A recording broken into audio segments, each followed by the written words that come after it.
I saw his video this morning, and he had to mention us, he had to name drop us, and say enough of that crap. I'm a little offended. I apologize for being late. I started watching Ash's video this afternoon, and I wasn't sure I was going to finish up in time.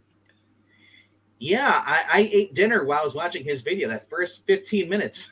I watched a couple games, rearranged my sock drawer. I organized my comic books collection, twice. I sold mine and started a new one. I even read the books in my collection. What's going on, everybody? It's me, RDV, and I'm here with Eric Breen again for the Thursday night. Well, comic book pizza? No, that's the other channel. No, tonight we're talking about the best books of the week. For every Tuesdays and Thursdays, 8 p.m. Central, 9 p.m. Eastern. We talk about the new books coming out this week. And well, if you're here on Tuesday, you saw what we thought were me and Zach are basically what we think are going to be the best books of the week. And tonight you get to figure out, do they really do they match up with Tuesday nights? That's always a fun part, because sometimes for me it does, and sometimes it turns out, it was a shocker, the books you think I'm gonna like are the best week, or sometimes not my favorite. Like Daredevil was one of those books. I was started out strong with Zdarsky, and it's slowly getting to the bottom of the pile where I just don't even care about it anymore. It sucks.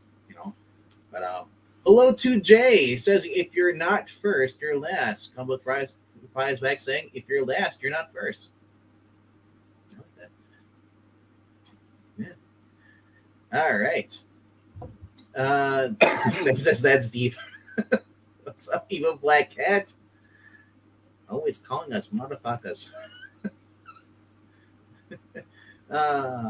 At least he's not, saying like bad luck to everybody but Marania. He does it on the other channel. So he must like us better. Well, I think I have allergies tonight, so I'm going to blame him for that. How bad are your allergies? One of those when you can't stop, your nose won't stop running, blowing your nose all day. And are you having problems breathing? No, nothing like that. Just God, no. It's just it's just one of those annoying, a little bit of coughing and a little bit of like I said, a nose like a sieve. It sucks. I feel fine. It's just kind of it's annoying. Kind of like Black Cat. It'd be like if you could, if he were like an allergy. That's Yeah, I decided to celebrate my youth. What's a youth? Youth. Chili dog a day keeps Dr. Eggman away. Aha. Yeah.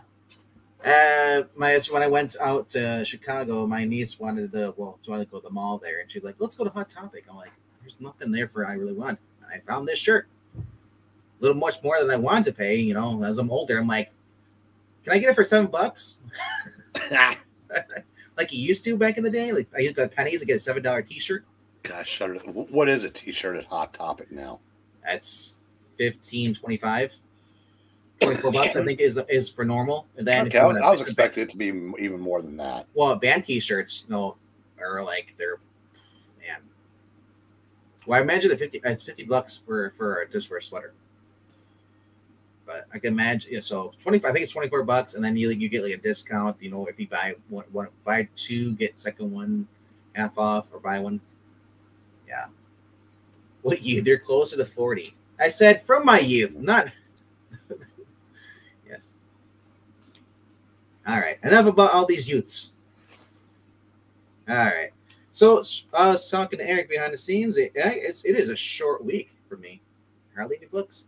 Everything is a lot of back issues, and I'm going to have to start creating a video segment for that when we do the back issues. Let's play the music. Maybe I'll get you to feel over in pain as Jerry film you, and I can just it's time for back issues. I'll do like Mr. Cotter's dad. Oh! Nobody here gets that except for Maranya. Welcome back, Cotter.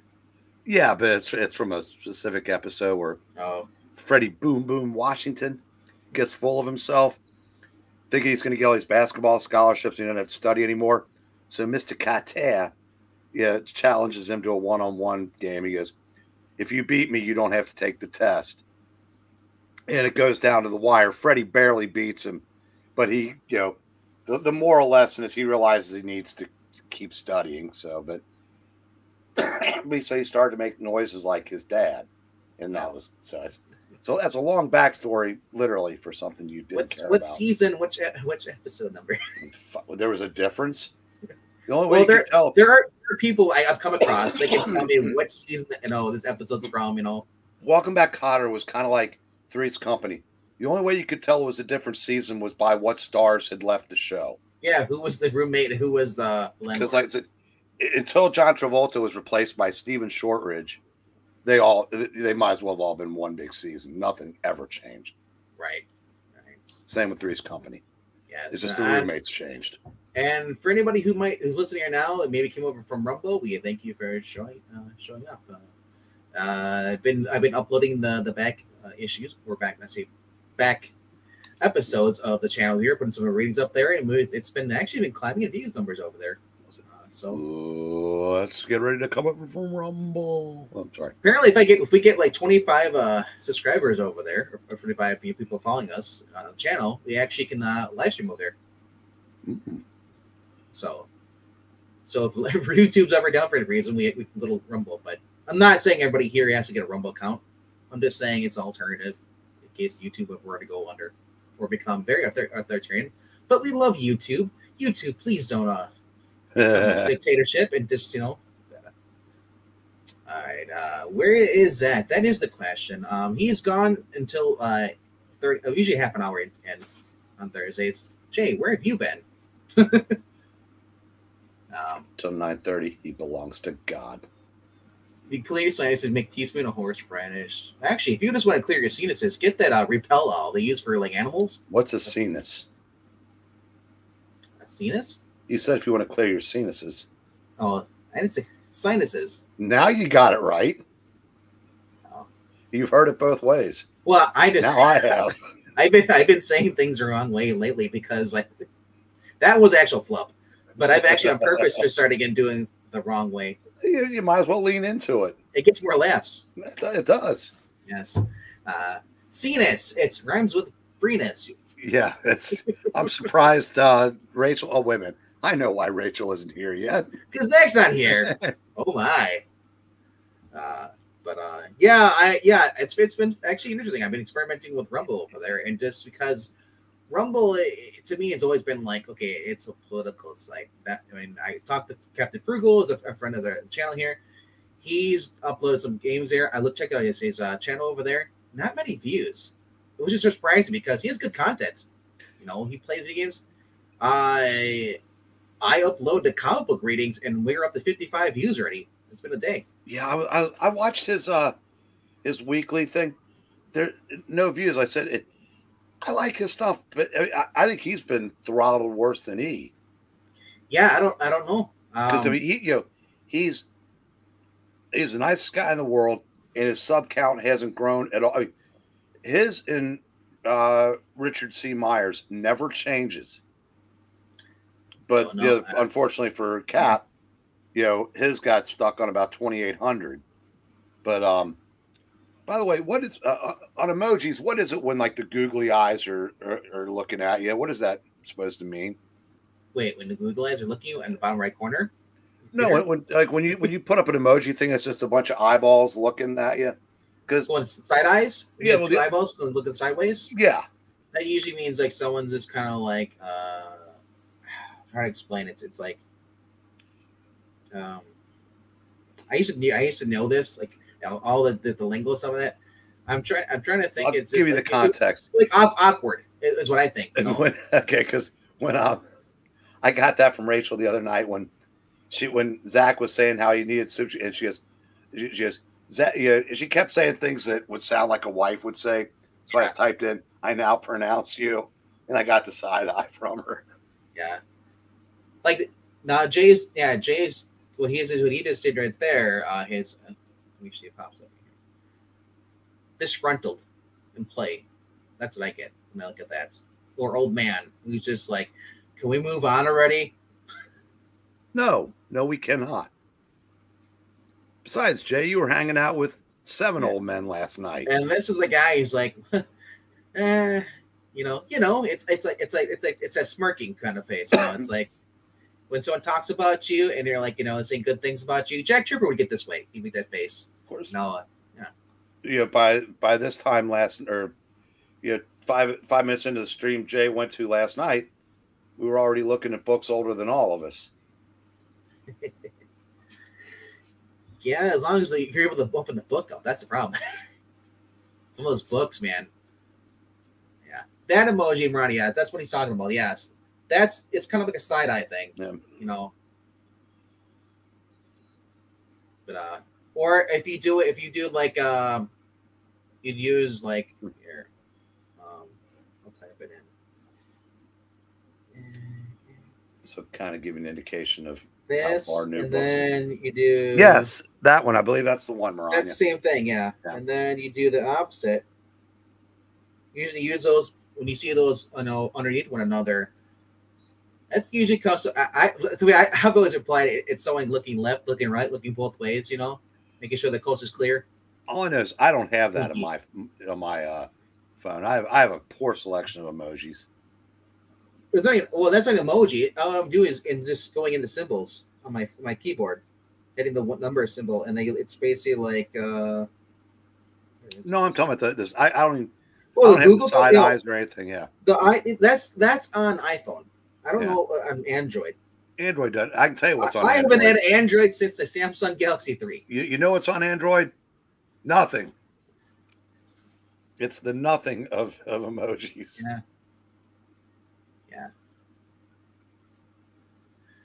Yeah, I just assume most people are disgruntled when they do the side eye thing, or they're kind of like, sure, sarcastic. But we'll have to do a whole segment on that one of these days, or not. I mean, it's already given it more time than it probably needs. I'll do a video. I'll do a video on it, like a short of it. Emojis. What are they used for? The meetings. But my point will be proven when Rachel shows up 5 minutes after Zach gets here. Only if you say that certain word 3 times. I'm not saying that. Yes. One time. Typing in the chat won't do anything. If she turns on and she hears that word, I know if you say Avatar 3 times fast, the ass shows up. Ferngully.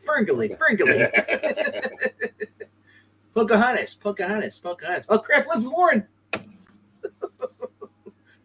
I'm going to have a beer now. Hey, husband unit, would you like to join me for a beer? I was on the way to the comic shop or something. I was just like, I felt like I was a sitcom. I'm riding behind a truck. It's a Jack Daniels delivery truck. I'm thinking, like, this is the worst thing if you're a recovering alcoholic and you see the truck and I'm like, I'm following. I'm like, should I just turn left to go to the comic book store or just follow to see where he's going? It's like the worst thing. It's like leading a carrot, on a horse. Or leading a horse with a carrot. All right. I use my browser's default emojis. The YouTube list is too long. The YouTube, whenever I go to pause on my iPhone to use the YouTube thing, it pauses the stream sometimes. Or if it's on the actual PC, it freezes the stream. So I don't really use YouTube. YouTube is glitchy. Hey, speaking of glitching, YouTube struck down our theme last night for the first time in 75 episodes. Oh yeah. Because believe it or not, but that didn't happen until the end of it. So I don't know how they would. I think it was a glitch. I don't think I think because the music was still there, even though they had Flash Gordon. We did that for almost a year and was never shot down. I don't know what I said. We'll find out next week probably. Maybe this the person who owns that is just very honorary about that. But they wouldn't have known until later in the opening theme because that didn't. It wasn't Greatest American Hero until the end. I've never got anything. I've gotten I had I posted on my channel. It was Chris Jericho's theme entrance from I recorded it live. I was at the Revolution. Yeah, the first one they had. And I recorded his entrance. I look below it, and it's immediately it says this is blocked in certain countries, but I didn't get a copyright strike. And I was like, I'm not even monetized. I don't know what happened. I get struck down by YouTube because it's okay. I'll just create another channel. You know, it was weird. Whatever. It's not like I'm being paid. You know, I'm not monetized there as it is. That's the one thing about YouTube. I don't understand. It's like I have to reach 1,000 subscribers and with 4,000 watch time before they can even be monetized and pay us. But up until then, they can just make ad revenue off my live streams. I had a commercial on one of my videos. Right. That was weird because I'm never gonna get in the area code of 1,000. Was it specifically attuned to you? Like, you know, like your age group, or was it? No, it wasn't for Depends or your CBS programming. No, it's weird because I'm used to seeing commercials on channels with actual sub counts. Right. Yeah. I'm trying to feed my ego, watching my own content. So what the? Speaking of watching our own content, I watched Geeky Puppet Show. I watched the Star Wars one again, Mandalorian review, and there's a funny little clip in there. It's actually what Ash was watching on his channel, and if you go watch on his YouTube channel, he does Ash Wednesday. Check that out after here on Ash on Comics, and yeah, he's watching or go watch last night's Mad Men in a Box. Yeah, Joe Crowell's on there, and he put Jimmy to shame. That's the best thing. I DM'd Joe after that, said, I trust you're drinking heavily. And he goes, Jimmy has that effect on people. I've never heard Joe swear before. It was great. Are you fucking with me? There's the thing that Jimmy says is the things I want to say, but I hold back because I don't want to upset him. Like I don't know. That's the thing. I don't know Joe as like he's like. Well, what made Joe swear was it was like that. Jimmy's out there, and it's like, okay, we've been here the whole time. Have you been paying any attention? Like sometimes when you zone out and you're reading comics and you repeat something somebody's just said. I can't remember when they were talking about like the French bread TARDIS, whatever, some Doctor Who thing I don't care about. And Jimmy said that because Joe had brought it up like 20 minutes earlier. Yeah. And Jimmy goes, you don't know about this. And then that's what made him do it. I said, I was entertained, and I don't know. I still say that was Yoda, whatever that thing was. But I know absolutely nothing about Doctor Who, nor do I care. But it was fun watching those guys. Like I said, the best part is when you is the way they trigger, like, Jimmy by triggering certain things. Jimmy, as far as Doctor Who stuff, everybody. Yeah, we weren't in the middle of a sentence right there. Just a second. I'm having issues with my computer and the sound. Hold on 1 second. You're having issues with your manners, is what you're having issues with. They're still connected. Hold on. Zach, can you see mock us? Me while you can. Mock me while I can't hear you. We don't have to mock you. You do it yourself. That's true. Yes, it is damn true. Right, Drink your milk, kids. And it's a good. You know what? We got to start showing comic books while we're waiting anyway. We've been talking too much, but I'll just say check out Mad Men in a Box, check out Ashland Comics, and then check out the Geeky Puppet Show. You never want to miss an episode of this. Fun. There it is. Now I can hear. Oh, all right. So you done interrupting us, son? I'm sorry. Apparently not. No, I will never. I'm sorry. Wait, are you complaining about being interrupted? No, I am. Respect your elders. Oh, yeah. Okay. If it's Breen, I don't have much time. We were in a very deep conversation. It was very important. So we could have saved the world, but you interrupted us. How deep was this conversation? Jay, tell me, what were they talking about? Jay will back me up. Good Lord, I've already forgotten. Jay, don't tell him. Don't tell him about Tom Taylor. I thought you'd be happy. I'm here before 8:30. I thought you'd be happy. We're killing time because Vangman only has 7 books. Yep. You didn't get any back issues? I got a bunch of back issues. Oh, okay. I was gonna say I got a bunch of back issues too. Yeah. You saw my picture in the Discord, huh? No, I did not. I'm just saying I have a bunch of back issue comic books, and tomorrow my back will be out. We're getting so say I put a picture in the Discord, and Rachel says thick with 2 C's. I was like, no, it's thick with 3 C's. There's a lot of books I got this week. Yeah, the future Mrs. Richmond was not happy with me the other night when I said I now pronounce you. I thought I was being a nice guy.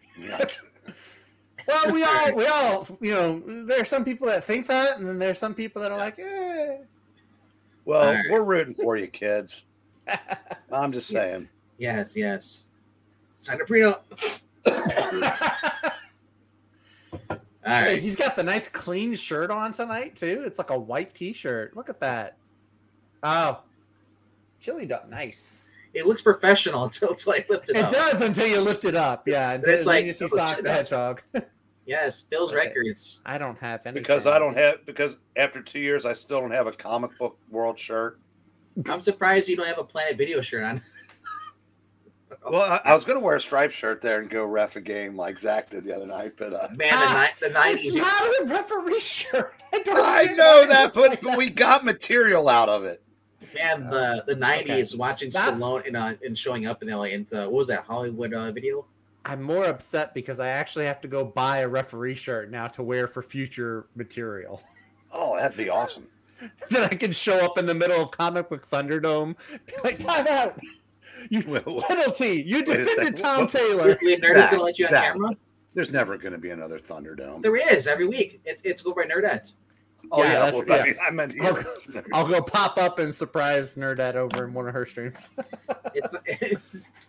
It's not a surprise. She probably pop up all the time. What? I don't. Okay. I need more. You watch Nerdette. It's okay. Every now and then, not like every day. I catch the shorts. How do you think they decided to review Planetary? That's what I said. That when I saw that, I was like, "That's curious that they're reviewing Planetary, as we have a book club that goes around reading Planetary." Yes. Robert, it was basically Robert Willing talking about the whole entire book by himself. I saw that, but he had like 4 people on the panel. Well, he had like 4 or 5 other people. Yeah, why was he doing most of the talking? You're gonna have to start reviewing Planetary from Star Comics. Terry, 2 words. Yeah, it was a little kid. Kind of looked like Richie Rich in space. I'm thinking of Terry Crews's head as a planet, or his pecs as a planet, because that would work too. Terry Crews, that's the brother of Teddy Crews, right? No. Terry Crews is the guy from the Old Spice commercials. He was the president in Idiocracy. He was that too. He was also Hail Caesar in the Expendables, and he's in Brooklyn Nine-Nine. And he was the police officer in Cloudy with a Chance of Meatballs. All right, so I'm gonna jump into my books. I haven't shown you yet. You're gonna jump? I thought we just sit down for this. Are we putting activity in our show now? That's a joke. I'm sorry. So you sure? I'm gonna sit down now. You sure you want to hold off for a second? Zach only has 3 more Terry Crews's credits to list off. I'm gonna sit down here, and I'm just gonna sink myself down. Since my jokes aren't that good tonight. Put on the dunce hat. The what hat? Oh, the dunce hat. I'm curious. I'm actually really curious to hear what Breen got. He said he had 4 books. I'm kind of curious. And now, without further ado, it's Venkman's Top 7. Dun-dun-dun. All right. It's a mystery book. What is it? Can you go change back into that dingy brown shirt you always wear? That's my favorite cover. Oh, wait. Before you start. I'm holding up a card. What is it? Okay. Before you start. Yeah. The comic book industry reached peak absurdity this week. Oh. Which a variant cover for a facsimile. I'm trying to. Is it the Batman cover? The 357. There's a blank cover to go with. Is it really? Yes. Wow. I mean, it's bad enough that omnibuses have more than one cover now, but variant cover on a facsimile. I got the hentai cover. Wow. What All on right. earth?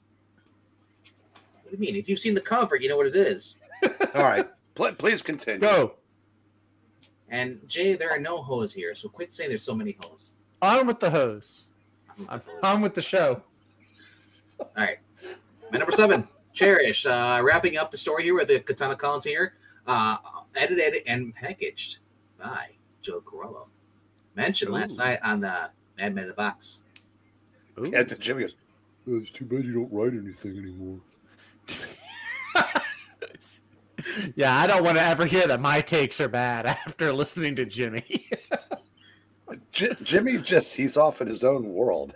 I can say Michelle Pfeiffer is flat out ugly 100 times, and my takes will still be better than Jimmy's. Oh, who did you say? You said someone else wasn't that great looking either. Or no, that's what it was. Oh, you like Katie Sackhoff, but you don't like Michelle Pfeiffer. Yes, that was it. Palpatine lost it. He just told me to shut up. I was cursed out by a puppet. How was Cherish? So I gotta say this. I did like some of the scenes in here.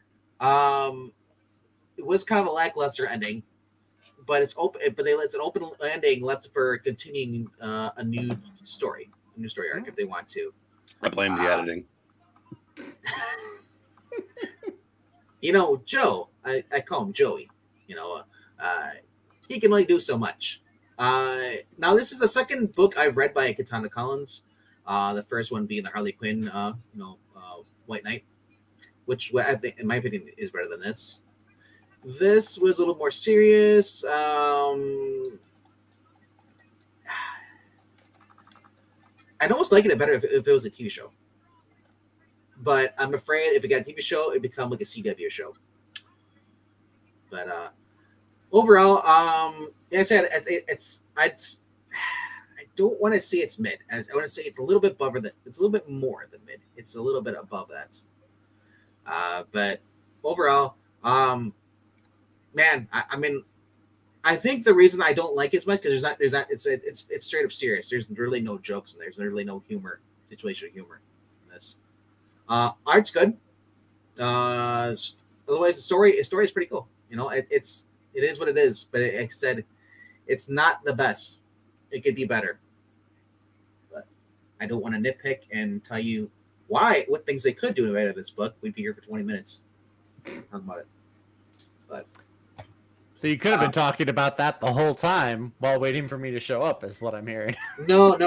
We were talking about but we were just making fun of you during that time.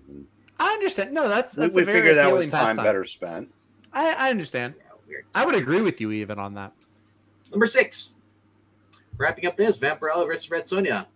Fun book. Art could be better. That's my only take with this is the art. The interior art. Been loving the story. It concludes in this issue. But wait, there's more. In Vampirella versus Superpowers.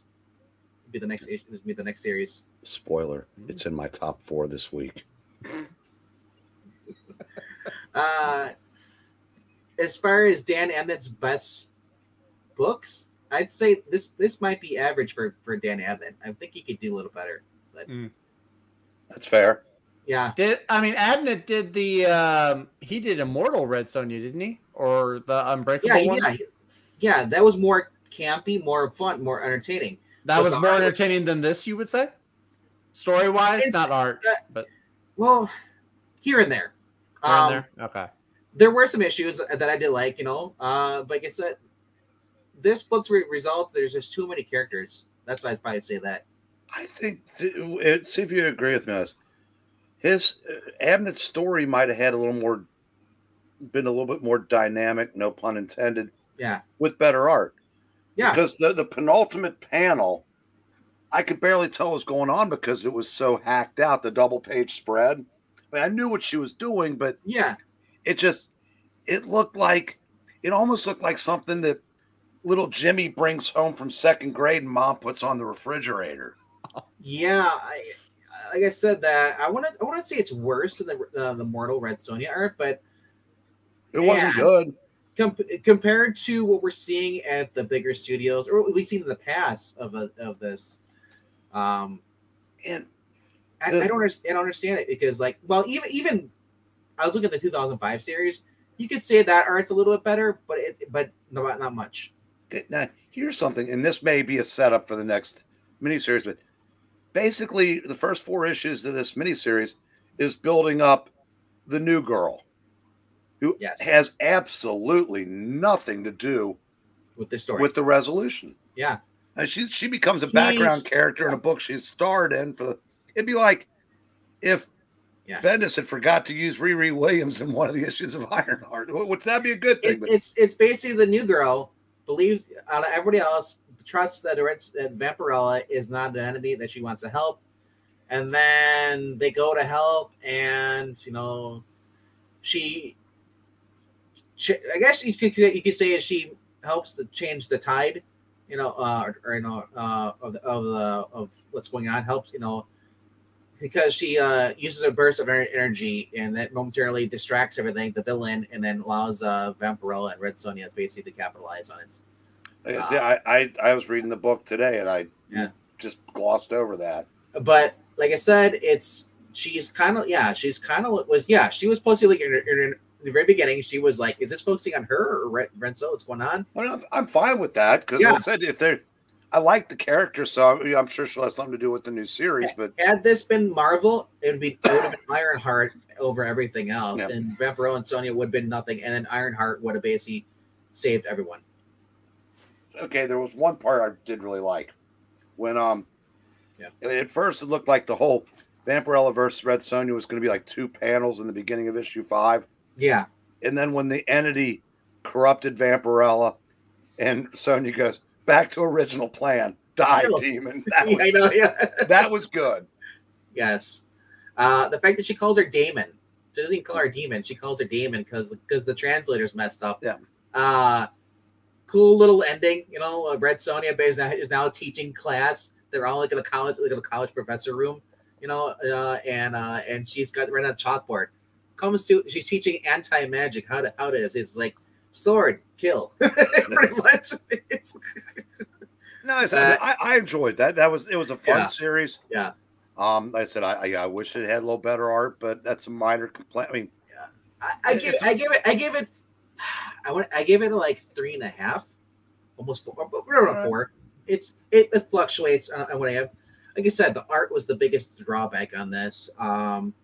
And then also the little girl is she? I mean, what's going on? Is she going to be like the main star in the next issue? I mean, and I was also confused because Vampirella she basically used up she's never immortal anymore. Now she's got immortal, but she can still. Well, I guess in this particular timeline, there's about 7 different Vampirellas. I know. So I was confused. I was confused because, like, she's a vampire. She's undead. So if she dies, comes back. Magic. Magic is what I did like about that, though, this is the difference between Dan Abnett and, say, the person who DC threw him away for. Is that girl was not annoying. No. Teenage girls at the big 2 are almost like the reverse back teen. They're annoying on contact. Yeah, she was no snotty Moon Girl or America Chavez. I thought we liked America Chavez. Well, I think Moon Girl's actually likable, but I'm talking about more like the it's more so at Marvel. But you don't talk about. We always get that stupid trope where the little girl is like, "I already told you that." I listen to me. And I get the know-it-all, and then like everyone's an idiot. Like it's usually the trope. Well, in Marvel, in Marvel, it doesn't matter how it is. The women are all smart. The men are all stupid. I saw a review of Mr. and Mrs. Gambit or whatever the hell that new series is. Yeah, that was a mid-book. When Destiny tells Gazette, you're too dumb to understand. Maybe your wife can explain it to you later. And I agree with what I said. This series is there for those 2 to break up and Rogue to go be a lesbian. We'll find out. Like I said, with a better writer, with Lily Williams, who originally wrote the first, it was Kelly Thompson wrote the first one. But the sentence, the words "better writer," Leah Williams, does not go together. Leah Williams is a better writer than Stephanie Phillips. Oh well, Kelly Thompson. At least if Kelly Thompson would have wrote Bart this, she would Simpson have had. writing She would have had. No, I'll give Kelly Thompson the credit. Where's Stu? If when she wrote the first series, Mr. and Mrs. X, awesome series all the way through. Kelly Thompson would have had Rogue stand up for Gambit. I believe that she would have done that. Stephanie Phillips is one of those. She's one of those girls. So she was always talking about how she's working out stuff. She's a dude lesbian. She just doesn't like guys. Bart Simpson on the chalkboard in the opening theme of The Simpsons is a better writer than Stephanie Phillips. Yeah. But I'll just say, Stephanie Phillips, the one book I liked that she wrote was that the Anne Bonny, or whatever it was called, the Image. That was the pirate book. But didn't that fall apart? Was it A Man Among Ye or whatever? Man Among Ye. Man Among Ye. I liked it all the way up to the end. It wasn't the greatest, but it was what it was. It was a pirate book, and it did what it's supposed to do. But yeah, anything else though? Yeah, you can tell. She's not that great of a writer. But anyway, number 5 is a book series that's been enjoying this. This is Gretel, Scenes of Despair. Oof! Jeff Spokes does it again with that booty. God, I love this artist. Yeah. Tim and them need to get him to do the interior of one of the Common America books. I thought you'd like this because she looks like one of those German Nazis, those girls, Gretel. Hansel and Gretel. Is she Gretel of the SS? That's what I was thinking. I like this cover. No, but yeah. So, man, if you haven't been following this, Gretel basically Hansel, Gretel, they're both kept kidnapped by the witch. And went the thing very beginning. She's forced to watch her brother get killed by the witch, but something happened where she actually absorbed the witch's powers. Now, when she attacks, she basically with her friend, she hunts down witches, kills them, and then eats them and gets their powers. And she uses that to go to the next witch. As she's trying to get the main witch, the one that she thought she killed, they killed her brother. She's still tracking her down. She travels to South America because there's this witch that's basically been I think it's the Bruja or something. I forget, or whatever, Brujita, whatever. She's been basically turning little girls into her demonic demon bat, kind of like creatures for silvers for her. And then she's of course, and then taking other kids and feeding them to her new servants. So Gretel hears of this, wants to go, and she has a friend. I forget what her friend's name is. It's It's Galahad, I think, or I can't remember. Galahad? No. But the reason I live liking this, it's action, and then you have the two people. Well, what Gretel's more serious. Just wants to she's got the urge to kill. She's trying to fight her the dark side. She's got looks to kill too. Yes. Her friend who helps her out is basically she's kind of would be like Black Widow, but more in the sense that she's there with guns to help her out. It's because she's mortal. She's a witch hunter, basically. Has different arsenals of guns, grenades, stuff. And she's kind of there for comedic relief and kind of moral support for the character. Just like if you read Belle using the scope, she has her friend who basically who's in the girl in the chair, the one that helps out Belle. Both very fun books. 32 pages. Forgot how much it was. I think it was $3.99 for this, or maybe a little more because it's the quarterlies, but I kind of missed the 1 through 6 issues because now they're just doing the 32 pages. You get it's basically getting a 1.5. It's a one, and these are self-contained stories. But if you do read the next one, it ties into the next one and the previous before. They keep, isn't that crazy? They have little side notes. So you see this book for more information about where this character's whereabouts for previous. Yeah, something that Marvel needs to do, But Marvel, DC can't do anymore for some reason. I don't know. No, they said why. They said now you can just go on the internet and look it up. Yeah. dumb. It also means that the writers don't Yeah. know what where these Like, things happen. I love this. I mean, I saw that now they have a whole box set of you can get of Van Helsing. You know, I the fact that this company takes more they're more appreciative of their fans. They actually like take the time to advertise what's coming out this month in the back of each book, and they also talk about what's also other books that you should be buying for the. Because they're not owned by a mega entertainment corporation. Yeah, they're focused on advertising. It's something that you're supposed to do. They even talk. They even do YouTube live streams every week. There's I forgot what her name was. I think, but she'd come on and she basically reviews the book and goes with the covers. There's little live chats, live streams, and all. Well, like I said, the guy, I forgot his name. He got woke for about 15 minutes, and someone pointed out. He said, "You're going to lose your entire fan base if you stay on this trajectory." And woke went away. Yeah, I want to point out this isn't just for guys because you're like, oh, it's cheesecake. No, it's aimed towards women too. So,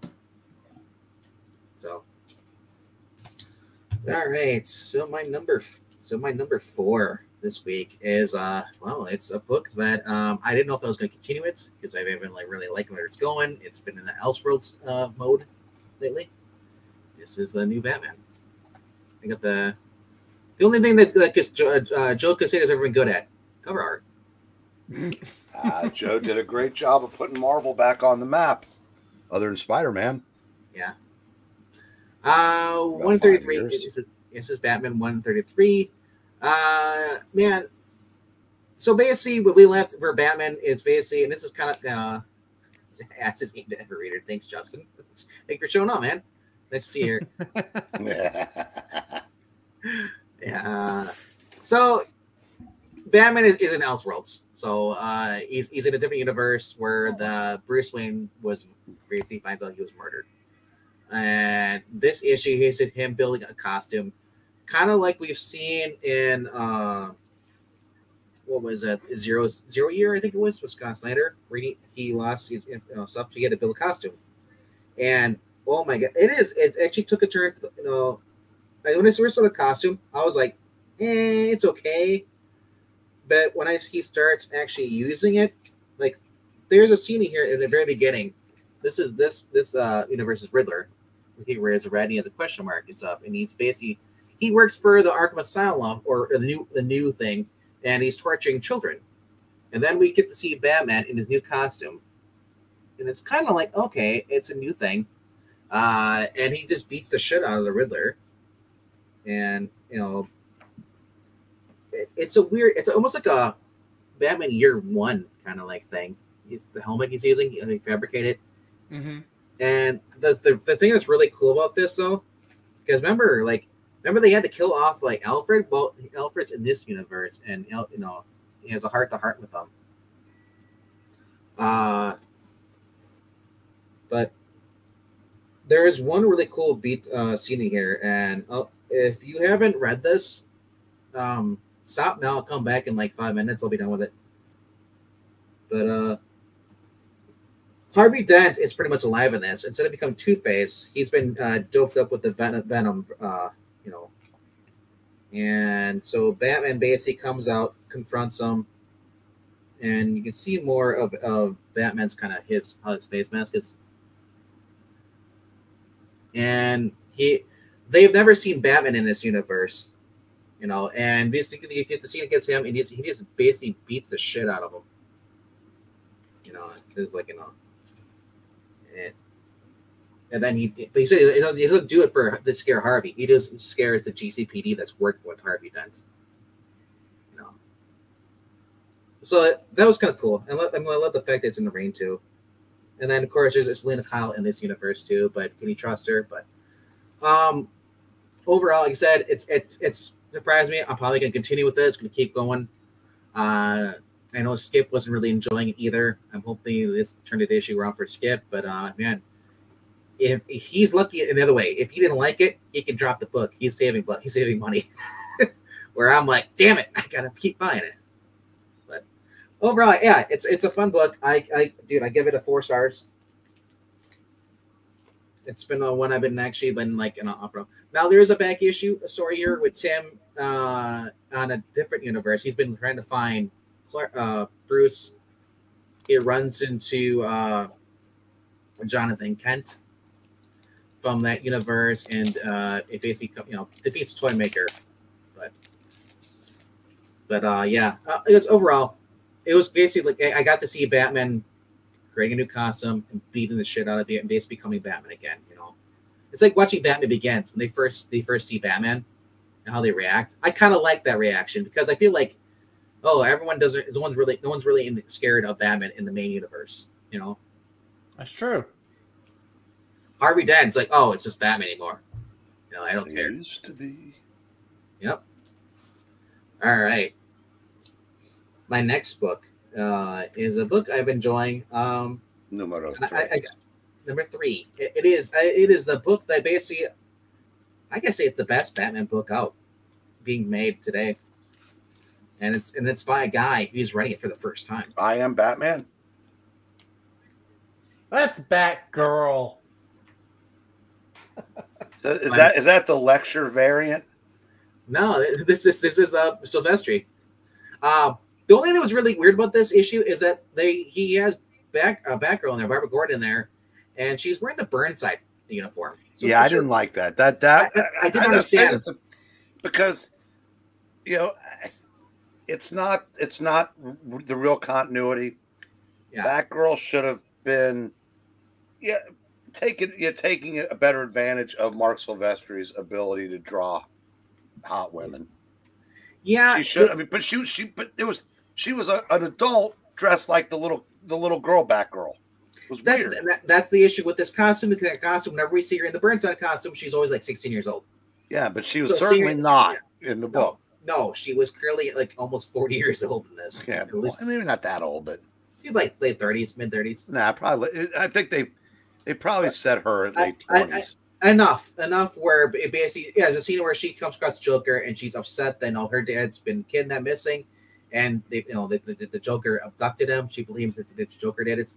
So here with arrogance, she basically confronts the Joker while in the Batcave, and he's like, "Oh, you're gonna beat me up with handcuffs?" He's like, so she handcuffs one handcuff to her and one's the Joker, and they basically they duke it out, and Bruce comes in and breaks it up and basically scolds her, and she's like, "What are you doing? You can't work working with him." And it's like he basically puts her in her place, and she kind of scowls away, and you see her sulking in the corner because she's like, "You told me what to do." Then she goes back to the Bat Kitchen and makes him a sandwich.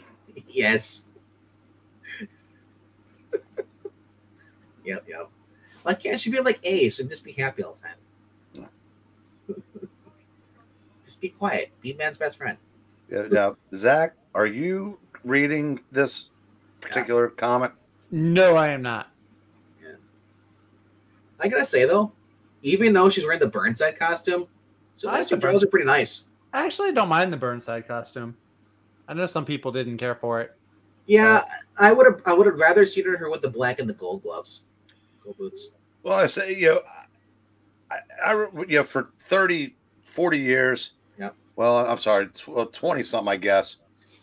Her costume, it was form fitting, and it was fine for everybody. And it's just like now she's back after, in her absence, we went from a semi-normal society to a hyper politically correct one, where women aren't allowed to be hot anymore.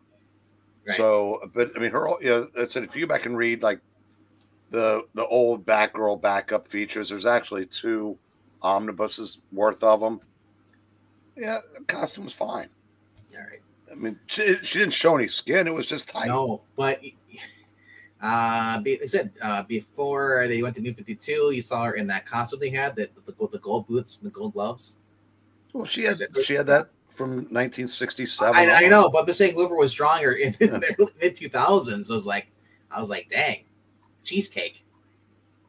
Well, she's just, I said that, but that's neither here nor there. But, you saw how Twitter melted down when Clayman gave her a tight costume, and she pulled up like 1 inch of it to show her scar. Yes. Yeah, that's the best. That's the best page in all of Heroes in Crisis. And since it's just that's who the comic industry caters to, are the people outraged by panels like that. Yep. That's why you get the Burnside costume, even in a Mark Silvestri book. Read that issue with her; she's running around naked with Catwoman. Oh yeah, that was Batman Confidential. Venkman, that would be so up your alley. It's a 5-part story. Kevin McGuire does the art. It's Batgirl and Catwoman. It's phenomenal. So you're saying we should review it? No, I'm not saying that, but it's like I said, it's 5. I think it's like 19 through 23. I think. Okay. But it's beautiful. I mean, I said that because you have Catwoman's dismissive of Batgirl, and Batgirl's like trying to earn her respect, but going, why am I trying to earn her respect? She's a thief, a criminal. Yep. But and then they get, strip clubs are involved and blah blah blah. Clothes come off. It's back when DC was fun. When they actually when you were allowed to have fun. When women are allowed to be female and flirt and seduce guys. Yeah. Yes. Yeah. All right. So my number 2. It's Moon Knight. Another fun issue. We're not sure who the villain is in this, but now people are going to complain now because if for those who like to complain about books, this was more so the story about his assistant, the girl on the right, you see there behind him, and her and Soldier, who is the other recently new vampire. They decided it's a night off. They just and they go to this club. And we get to see more of Jake Loxley, personality of this, the cabbie, and they basically, the author reveals that Jake basically knows all the bouncers in the club. He's very popular people. So he's able to get him into the club, and then this we see this hooded villain, basically starts playing a record, in the club, and it's basically causes people to go crazy. It's like like the crazies, you hear a noise, and basically we learn that basically Jake, and Mark were working together and basically worked this out. So basically, because he basically used him as bait, he wanted him there because he's trying to catch the person that kill his friends. Marlene was supposed to be in this one. I didn't see her though. Did you, Zach? You read this? Yeah, I read it this morning. Marlene was listed, but I didn't see her in here, though. I didn't either. I thought that was strange. So, League Comics... might have been an error. Yeah. She was in, I think it was the last issue she was in, or 2 issues ago. Yeah. With something with his daughter, or her daughter, I should say. So they're not sure this is a Zodiac getting revenge on them that's killing his friends, because, so that's what we know, Zodiac's in prison. And it's not the original. This is a legacy of Zodiac, which was really pissing me off. I'd rather have the Zodiac, we saw it with fighting Nick Fury. I want that original. Well, correct me if I'm wrong, but I mean, this Zodiac was the Zodiac from West Coast Avengers, which was a different Zodiac than Nick Fury's brother. Yeah.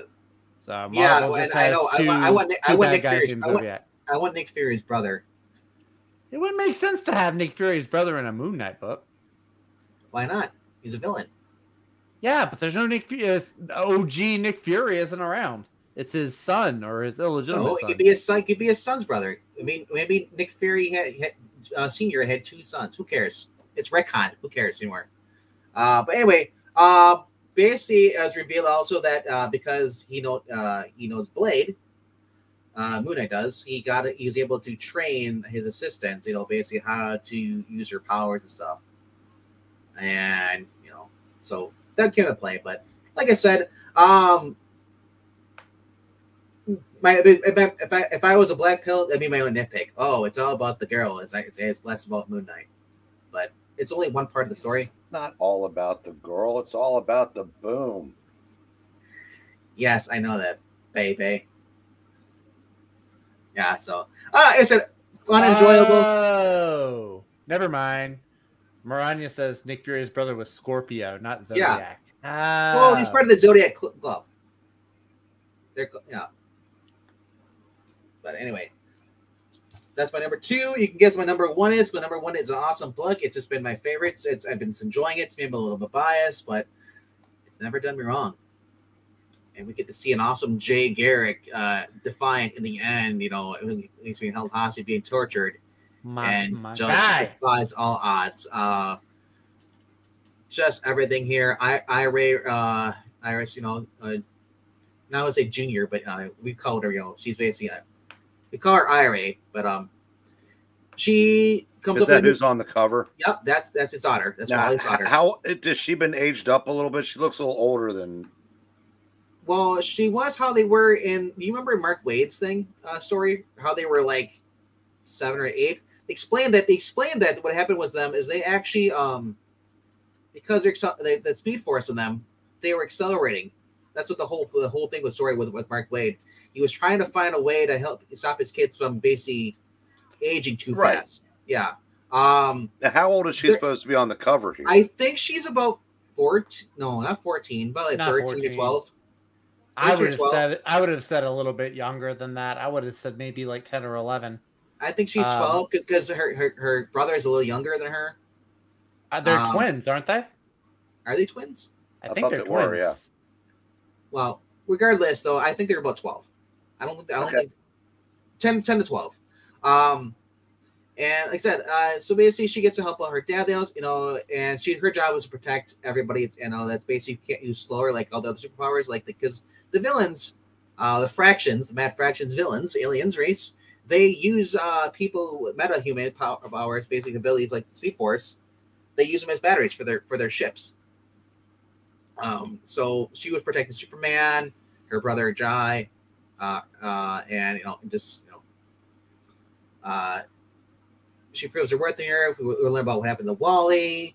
Barry has an epiphany, and Barry's Alan, being the scientist he is, he's going to save the day. But will it create a flashpoint?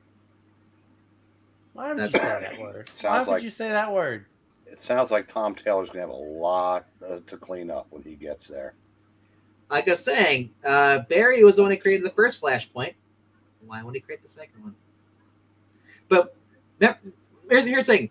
If you create the first flashpoint, you learn from mistakes. Maybe he could this time, because we see with the Reverse Flash, never has an issue. Maybe Barry will learn. Who knows? But it's my number 1 book. I've been enjoying it. It is very family friendly. It's what we should have got from Superman and Lois and their young 10-year-old or 8-year-old, we call it Jonathan Kent. The family dynamic, what we wanted it from Peter Parker and Mary Jane to be married and have their daughter, Mayday Parker. But instead, nobody really wants to do that dynamic, and I'm glad that Jeremy Adams is able to do that with Wally West and Linda, and they have a 3rd kid on the way. So it's just been fun. Yeah. I mean, I'm not holding my breath, but they were teasing before this whole thing started, though, that Barry and Iris were going to get married. And you know, we know they have kids, so it'd be cool if Jeremy Adams allowed to do that, have Barry and Iris get married, eventually have kids.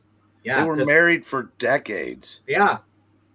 Well, I want the kids part. That's what I want. They've been teasing the kids. I should say a decade before they killed her off. Yes.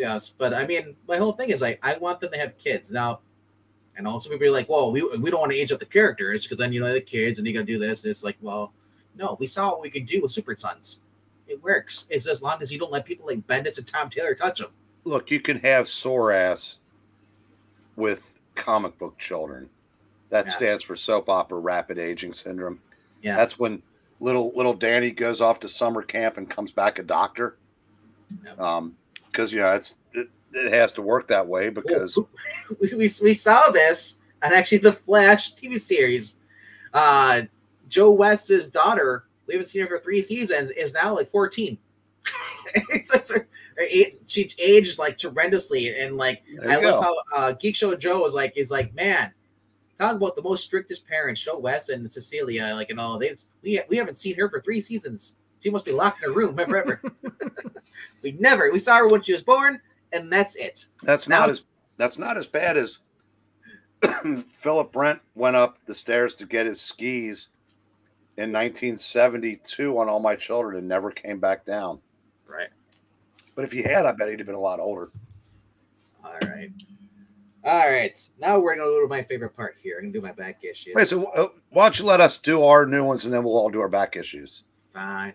So we can. They're going to be more exciting than the new books anyway. Give the crowd a little bit some variety every few minutes. All right, I'll kick you up the stream. There's variety. Yeah. You want to go next? No, let Breen go. Breen's the middle. Quick.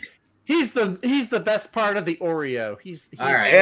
And in case I croak off, get me off of here. Uh-oh. I'll see you coming for you. All right, am I going? Well, I guess you are. Yeah. All right, I guess I am. All right. First book. Right, get out, everybody. It's gonna be real quick because I didn't read it. I didn't have time, but what? I picked it up. I picked it up just for the cover anyway. I got Deja Thoris #1. I am gonna open this at some point. Did you? If you looked in it? Oh, you haven't seen the interior art? Oh my god! It's terrible. I flipped through it. This is the best looking part. There is no effort on the art on the inside. It's like no backgrounds, flat. No detail. It's it's flat as a pancake. This is definitely the best part. Horrible in the interior, and it's just like, dude, you realize your audience is selling it on the cheesecake covers, and then you get inside, there's no cheesecake. There was a Deja Thoris series about 10 years ago that I don't know if you guys ever saw, but you would both love. The art was phenomenal. Yeah. I was kind of surprised flipping through it, and I just it just all looked really flat, like no textures to anything. It just looked, really you know what it boring looks like? looking. It's like you take cheesecake and then you let it sit out for like three weeks, and it becomes curdled. That's what it looked like. Yeah, but even the same thing with textured look to it. Vampirella versus Red Sonja. Or Red Sonja, whichever. Yeah, two characters that rely on cheesecake as a selling tool. Yeah. And that was flat, but it was a good story. I suspect that's not going to be the case with this either, because I think it's one of those little young Deja Thoris becomes a girl boss is basically the impetus of this series. Speaking of girls and girl bosses, I also picked up this. This is Stoneheart #1. This is from Emma Kubert.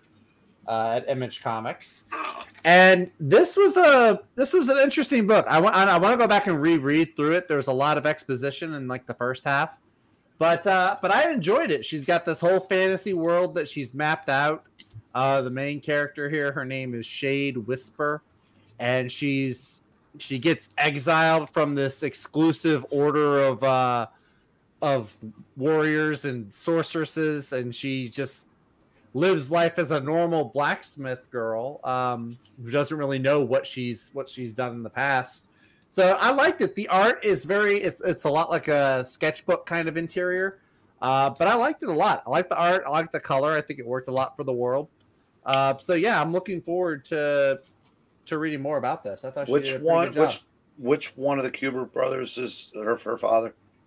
That's a great question. Andy is Andy, and I think the other one is who's the other? Well, it's Andy and Adam, but it's Andy. I think it was Andy, and then Joe was the grandfather.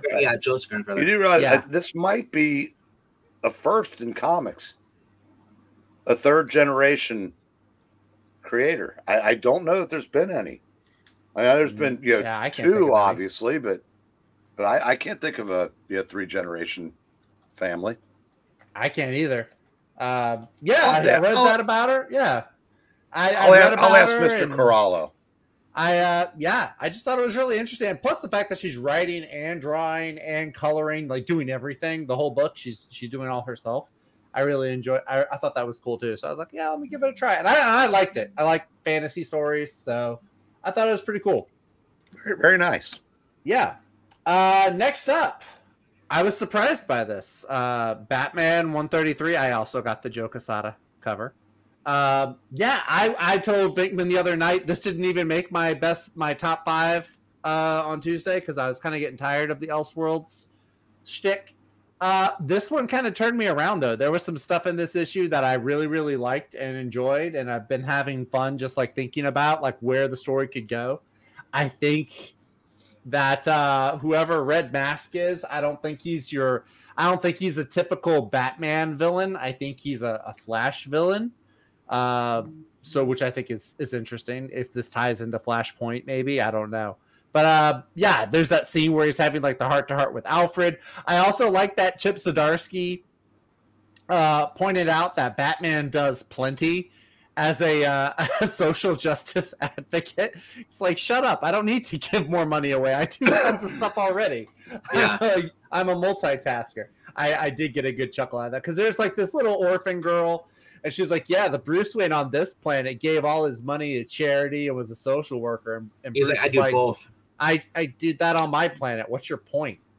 I'm Batman. Yeah. Plus, I also do charity stuff. Yeah. Too. I could do both. Yeah. So he was a social worker, basically. Yeah. So that was fun. Like I said, I actually really enjoyed this part. This kind of got me a little bit more optimistic about this current story arc Zdarsky's doing. Because before this, I wasn't really digging it. I was kind of over the whole alternate timeline, Elseworld story. But this kind of turned me around. So, yeah, liking it. He's got the Fortnite armor on. Kinda. It kind of does look like Fortnite armor. Helmets? Looks like Yeah, a helmets. Little bit. All right, Breen, avert your eyes. Roller derby. We got Fantastic Four number 5. What number is this? Number 5? Oh no, this is number 3. 3 out of 5 or 3 out of 6. Here, halfway. Breen, let me help you. Hey. It. Are you saying it's in? Wait, wait a second. It's 3 out of 6, so it is in the middle. All right, quit. So Venkman, you're saying it's improved. Yeah, it's improved. It's ascended to mid. I liked it. That's all. Look, I won't harp on it. I'll just, hey, it's the Fantastic. It's Mr. Fantastic and his science brain versus magic. I enjoyed it. The art was not Iban Coelho. It was somebody else, and you could tell they were trying to emulate his art. It was almost there. Wasn't quite there. But I really enjoyed it, and I really have liked seeing what they do with Mr. Fantastic's powers. Feels like they're using it in new kind of creative ways, which I appreciate. So, yeah. What issue are they on? This is number 5. Have all 4 members been in any issue together yet? Yeah, this is the second one. They got reunited in issue 4, and then they were all together. Did it feel so 5. good? So good. Not so. I mean, look, it's not Hickman Fantastic Four. It's not John Byrne Fantastic Four, but it's also not Dan Slott Fantastic Four. So, reunited, and it feels. I saw some Hickman Avengers books at the store, and I just left them on the shelf. You bastard! Those are fantastic. The Avengers, any of the Hickman books. Pick a Hickman book. Is it Avengers? They're all Infinity? good. You know what? Infinity. That was the last good event Marvel had. Was Infinity. If you looked at a stack of Hickman Avengers books, there are probably more Avengers in the books at the bottom of the stack. They multiply so fast. I figured out why Zach liked them though, because the covers are white. What are you talking about? The covers weren't white. The hardcovers covers, the trades are all white. Oh, I don't have any of the trades. I have the floppies. Oh. I need to get like an omnibus of it or something. Justin says reunited and it was not understood. Yeah. Hey, what's up, HR? Yeah, it went over my head for a second. Look, Breen, we could actually read it though, because there is a lot of Alicia. There's a lot of Alicia in here. So, but anyway, that was my number 3. Changes things. I thought even Alicia cannot see how bad this book is. It is probably good. Number 2 is Moon Knight. Number 21. Bakeman talked a lot about this, so I won't harp on it too much. I do like that. I even said this in my little short and sweet Twitter review. I like that it was focused on. I mean, mainly it is focused on Reese and on Soldier. That's what her name is, Reese. I couldn't remember what her name was. Yeah. But I like how it was done. It's like I didn't really miss Moon Knight in the lead role because the story was entertaining enough. I like that we saw Reese getting taught how to be a vampire by Blade. I thought that was really, and then really she interesting. soldier like how to do this. Like, no, but I'm thinking like Yeah. I don't want her to be like pervert. That's the thing. I want her to be like messing up too because she's still a noob. Yeah. But no, I enjoyed it though. I like this whole story arc that we currently have. Like, there's a guy going around using sound or like auditory means to create chaos and murder and stuff. Because the last issue, it was a guy using phone calls to convince people to kill Moon Knight's contacts. So, as it said, this is a test. Yeah, it's a test. Yeah, so next issue I think is going to be all about. I think it's going to be focused on Tigra mainly in the next issue. So I'm excited about that. Also, if anybody has any complaints or just go to our HR department. Yeah, our HR department. And he'll listen to all your complaints and help you get over them. All right, last floppy of the week. Of course, with how he wrote my boy Jay Garrick, of course this was going to be my number one book. Irie may be on the cover, but this is Jay Garrick's time to shine issue. I said he gave me the best Jay Garrick moment since Jeff Johns was writing the other JSA Exactly. series. Jay stole someone's clothes in this issue. No, he did not. Don't say that. No, Irie does get some cool moments though. She does get her superhero name, which was cool. Superman actually is pretty badass. We find out, hey, Superman might be frozen kinda, but he's still a badass. And I also liked how Jeremy Adams also mixed, like, he's able to write both like the big action moments and also like the quiet emotional moments. The very emotional, very emotional. But there are some characters that something happened to them, and you just see Linda and kind of Irie kind of just like holding each other and crying, and they're in mourning, and Barry feeling guilty, wants to do something about it. So it's like, will we get another Flashpoint event? No, I thought they were crying because they just read the new Fantastic Four. No, I was crying because she's being drafted to the Fantastic Four book, and she's like, I want to go. I was crying. I didn't realize Venkman had a part 2 of his Flash review. I was just going to continue talking. I'm sorry, did I interrupt you? No, I interrupted him. No, but Flash, look, I was disappointed earlier today because somebody put a list out of like where DC Comics rank in the top 200, and Flash is too low on that list, y'all. Y'all should be going out to buy these Flash books every week they come out. DC knows how much we like Jeremy Adams. I saw it on. She has a YouTube channel. Her name is Jester Bell. I know her, but where is it falling in the? It's kind of like in the mid, like right above. I forgot the exact placement. I have to go find it. Is it top 100 at least, or is it? It's in the top 100. It's in the top. Yeah, I think it's in the top 100. But still, it just looked too low. Like Jeff Johns, the new JSA is actually really low. It's still within the top 200, but it's like 167. I'm gonna tell you now, the new Amazing Spider-Man, according to League of Comic Geeks, I was looking at the ranking of that. 93 of 141 people liked it. No. Yeah, dude, there was a guy at my LCS. One of the workers there was bad mouthing it, but then at the end of his sentence, he was like, "Yeah, but I still gotta buy it because it's still Spider-Man." I was like, "No, you don't. You don't have to buy it." What the JSA? There's no way that was 160 something first month it was out. Oh no, this is for February. This is for February. It's for last because it came out in January, right? So I mean, that would have been the second month, which is understandable, but well, the problem is, Zach, I don't buy World's Finest anymore. I don't buy the Flash. I've every one I've read of either one of them I've enjoyed, but I'm not going to support a company that would rather have Megan Fitzmartin do what she's doing to Tim Drake or to the Young Justice characters. That to me, that's rewarding shitty behavior. I mean, if DC does something outside of continuity, and I know it's a selective hypocrisy, but I don't want to support their in continuity stuff because of the damage they've done to so many of the characters. Kind of the same way I feel about Marvel. That's why I read Joe Fixit in the Paul Levitt's Avengers, but everything else is pretty much out of continuity or indies. Yeah. So I found the list, and right now Flash, they had 792 was at 56, which I guess isn't terrible. No, it isn't. And then 793 beat Nightwing 100. It was at 99, and Nightwing 100 was at 100. So right now, Justice Society of America #2 was at 160, which was discouraging. You can see this on the camera, but right now that is the Blur. Oh, hey. Oh, it's catching up on Batman. Yeah, Batman Nice. and yeah.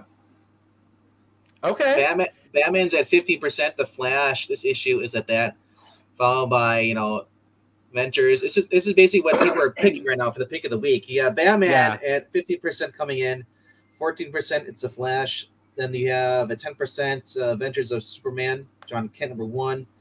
Yeah. Fantastic Four #5, and then Moon Knight. In the look at that. That's 4 out of 5 good books. Zach, the thing that you were looking at is that how far down do you have to go to get to Tim Drake?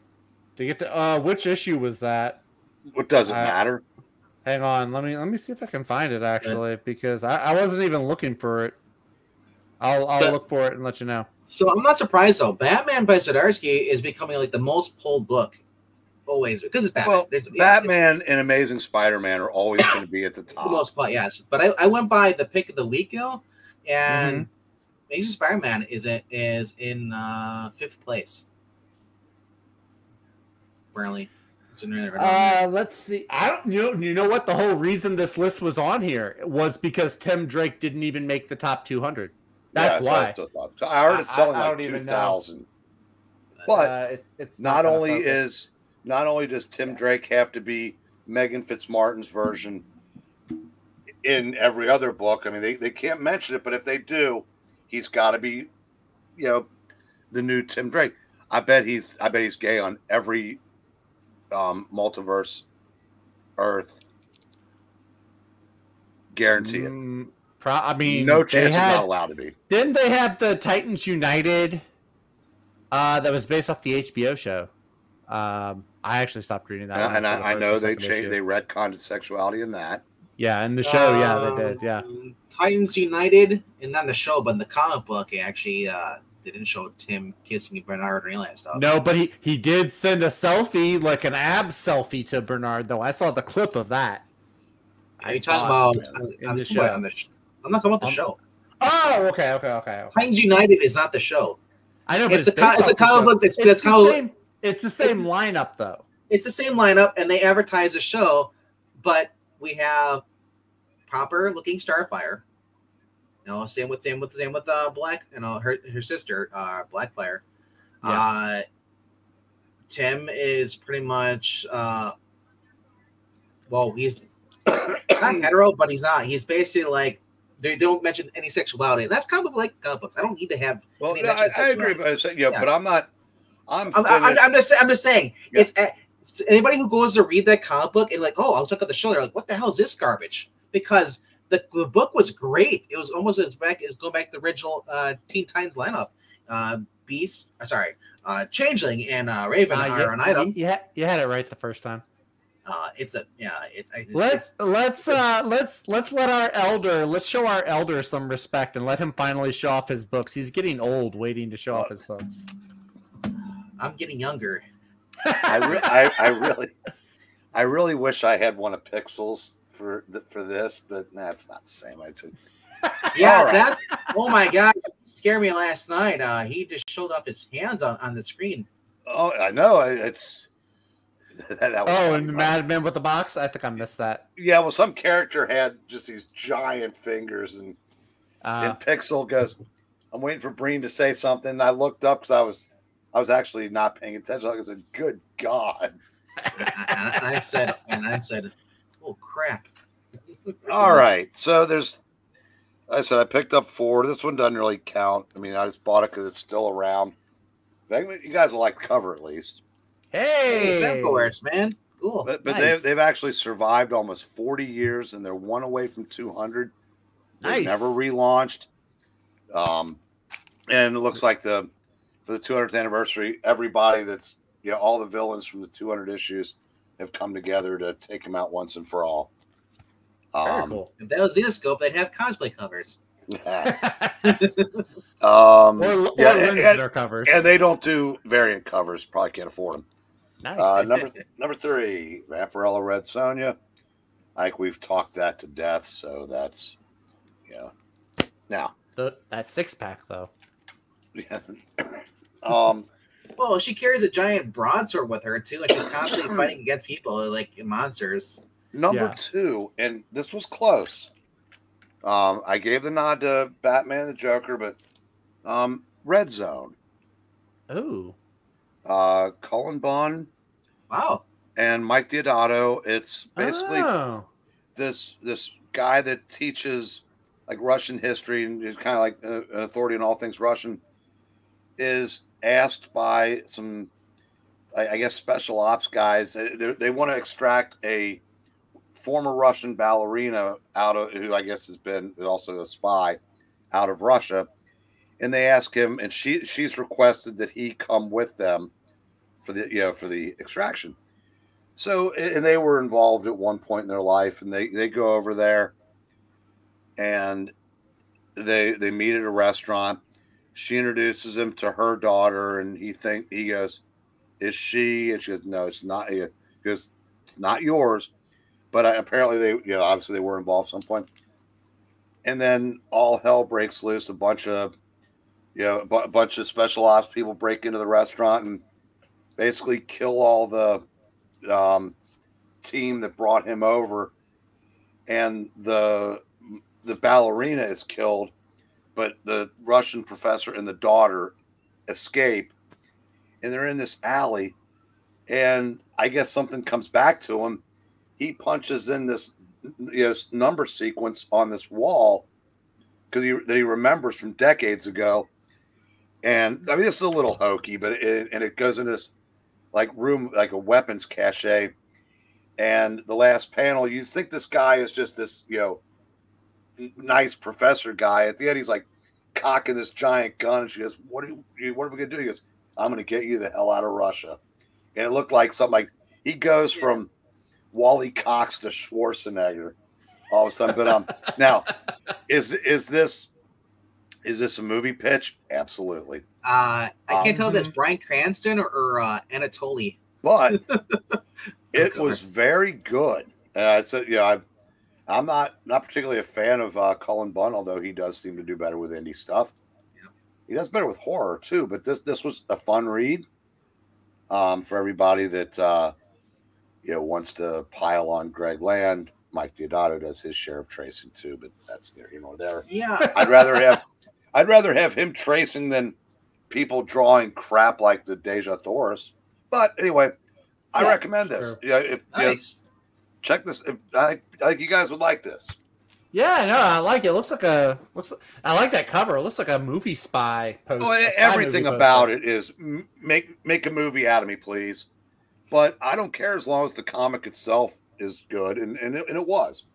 Then number 1 was Batman the Joker Daily Duo. Again, we talked that to death, and I said there's I'm not sure we saw this coming, which is kind of nice. Last issue, I kind of had a feeling that who the villain was, and then so it wasn't really a letdown for me, but it wasn't a letdown by any stretch. No. To me, it was since I guess it's a bait and switch. Yeah, I didn't pay attention enough to see it coming, so I'm fine with it because, like I said, Twitter may not be, but Twitter doesn't pay attention to things that they can't get any traction with. So to me, it was so rewarding because it's like you watch what was it, Stormfront on The Boys. You're like, oh, everybody was bait and switch. Everybody thought that she and then till you found out, oh, she's actually a Nazi. Yeah, but I mean, you're cheering for like, oh my obviously gosh. This girl, was broken by the event. So basically, it's still the villain's still the Joker because the Joker created her. Mm-hmm. So cause and effect. And Zach, you are missing the boat on this one. Heads on pikes, bro. Heads on pikes. You're missing it. It is just gruesome. I said it is. It is. I think the writing gets better every issue. I mean, last issue, the whole train thing. I love that, dude. Yeah, the other Zach said this will be a classic that'll stand the test of time. Yeah. I'm not positive about that. But it's very good, and it will. I mean, this will stay in print. I mean, 10 years from now, you'll be able to go to wherever sells trades, and this will be there. I was going through my books. I was going through like packing up some books earlier today, and I came across. I've got all 3 of the big Nightfall collection books, and then I've got like Death of the Family, and I was like, so to hear y'all say that this will stand the test of time and be like those, I'm just thinking like, really? Well, I guess nothing will be as good as Batman's Zone. No Man's Land. No Man's Land. Oh no! It's nothing will reach that. The thing for me, Snyder did what was it? One More Night or whatever the hell it was. This blows that away.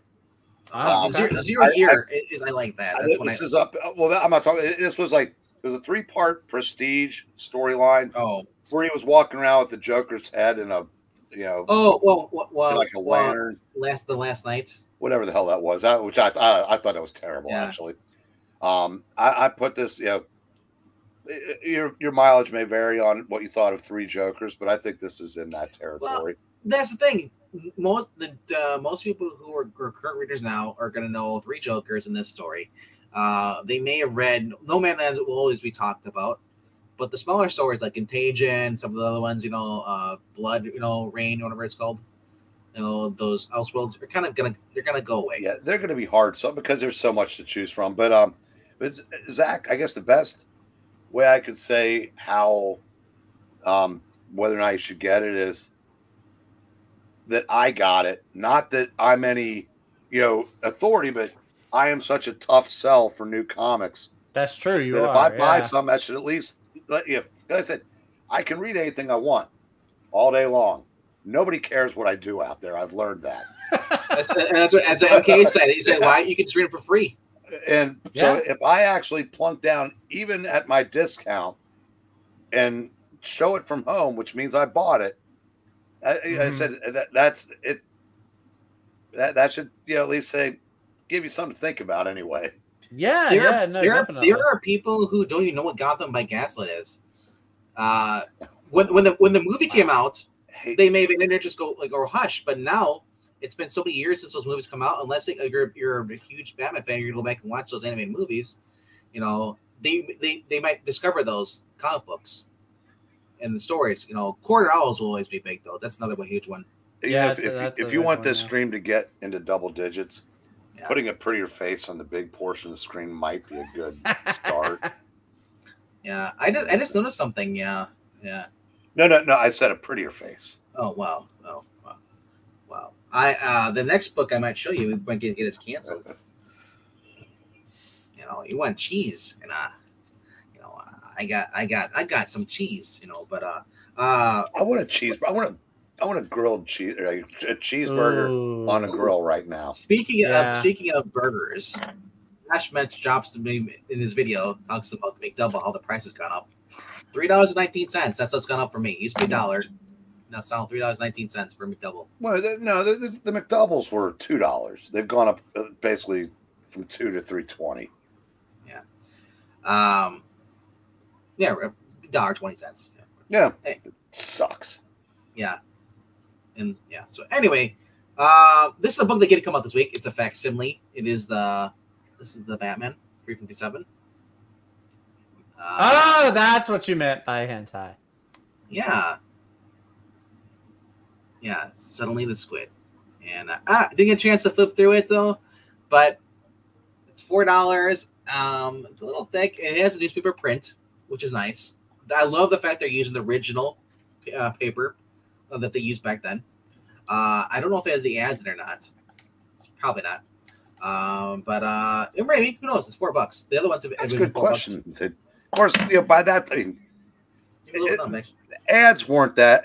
There was still some decent ones, but the ads kind of, once you get into the 80s, it's not really that important. Actually, you know what? There actually might be some ads in here. There's ads on the back. Oh my gosh! Look at me first open it up. Look, it's on here. Ow! Spider-Man. And that's Is that DC a books. Brothers. Is that a video game or host a sad? It's a video game. Oh. I think it's a video game, yeah. But in the DC book.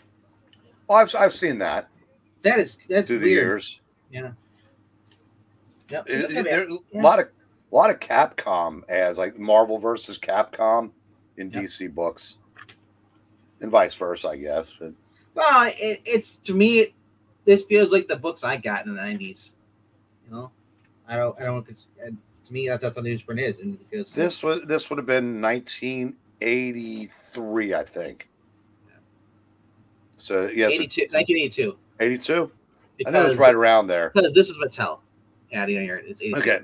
Or whatever, Now the original Jason Mattel. Todd basically had the same origin as Dick Grayson, only instead of his parents, falling off a trapeze to their death, they were eaten by crocodiles. No.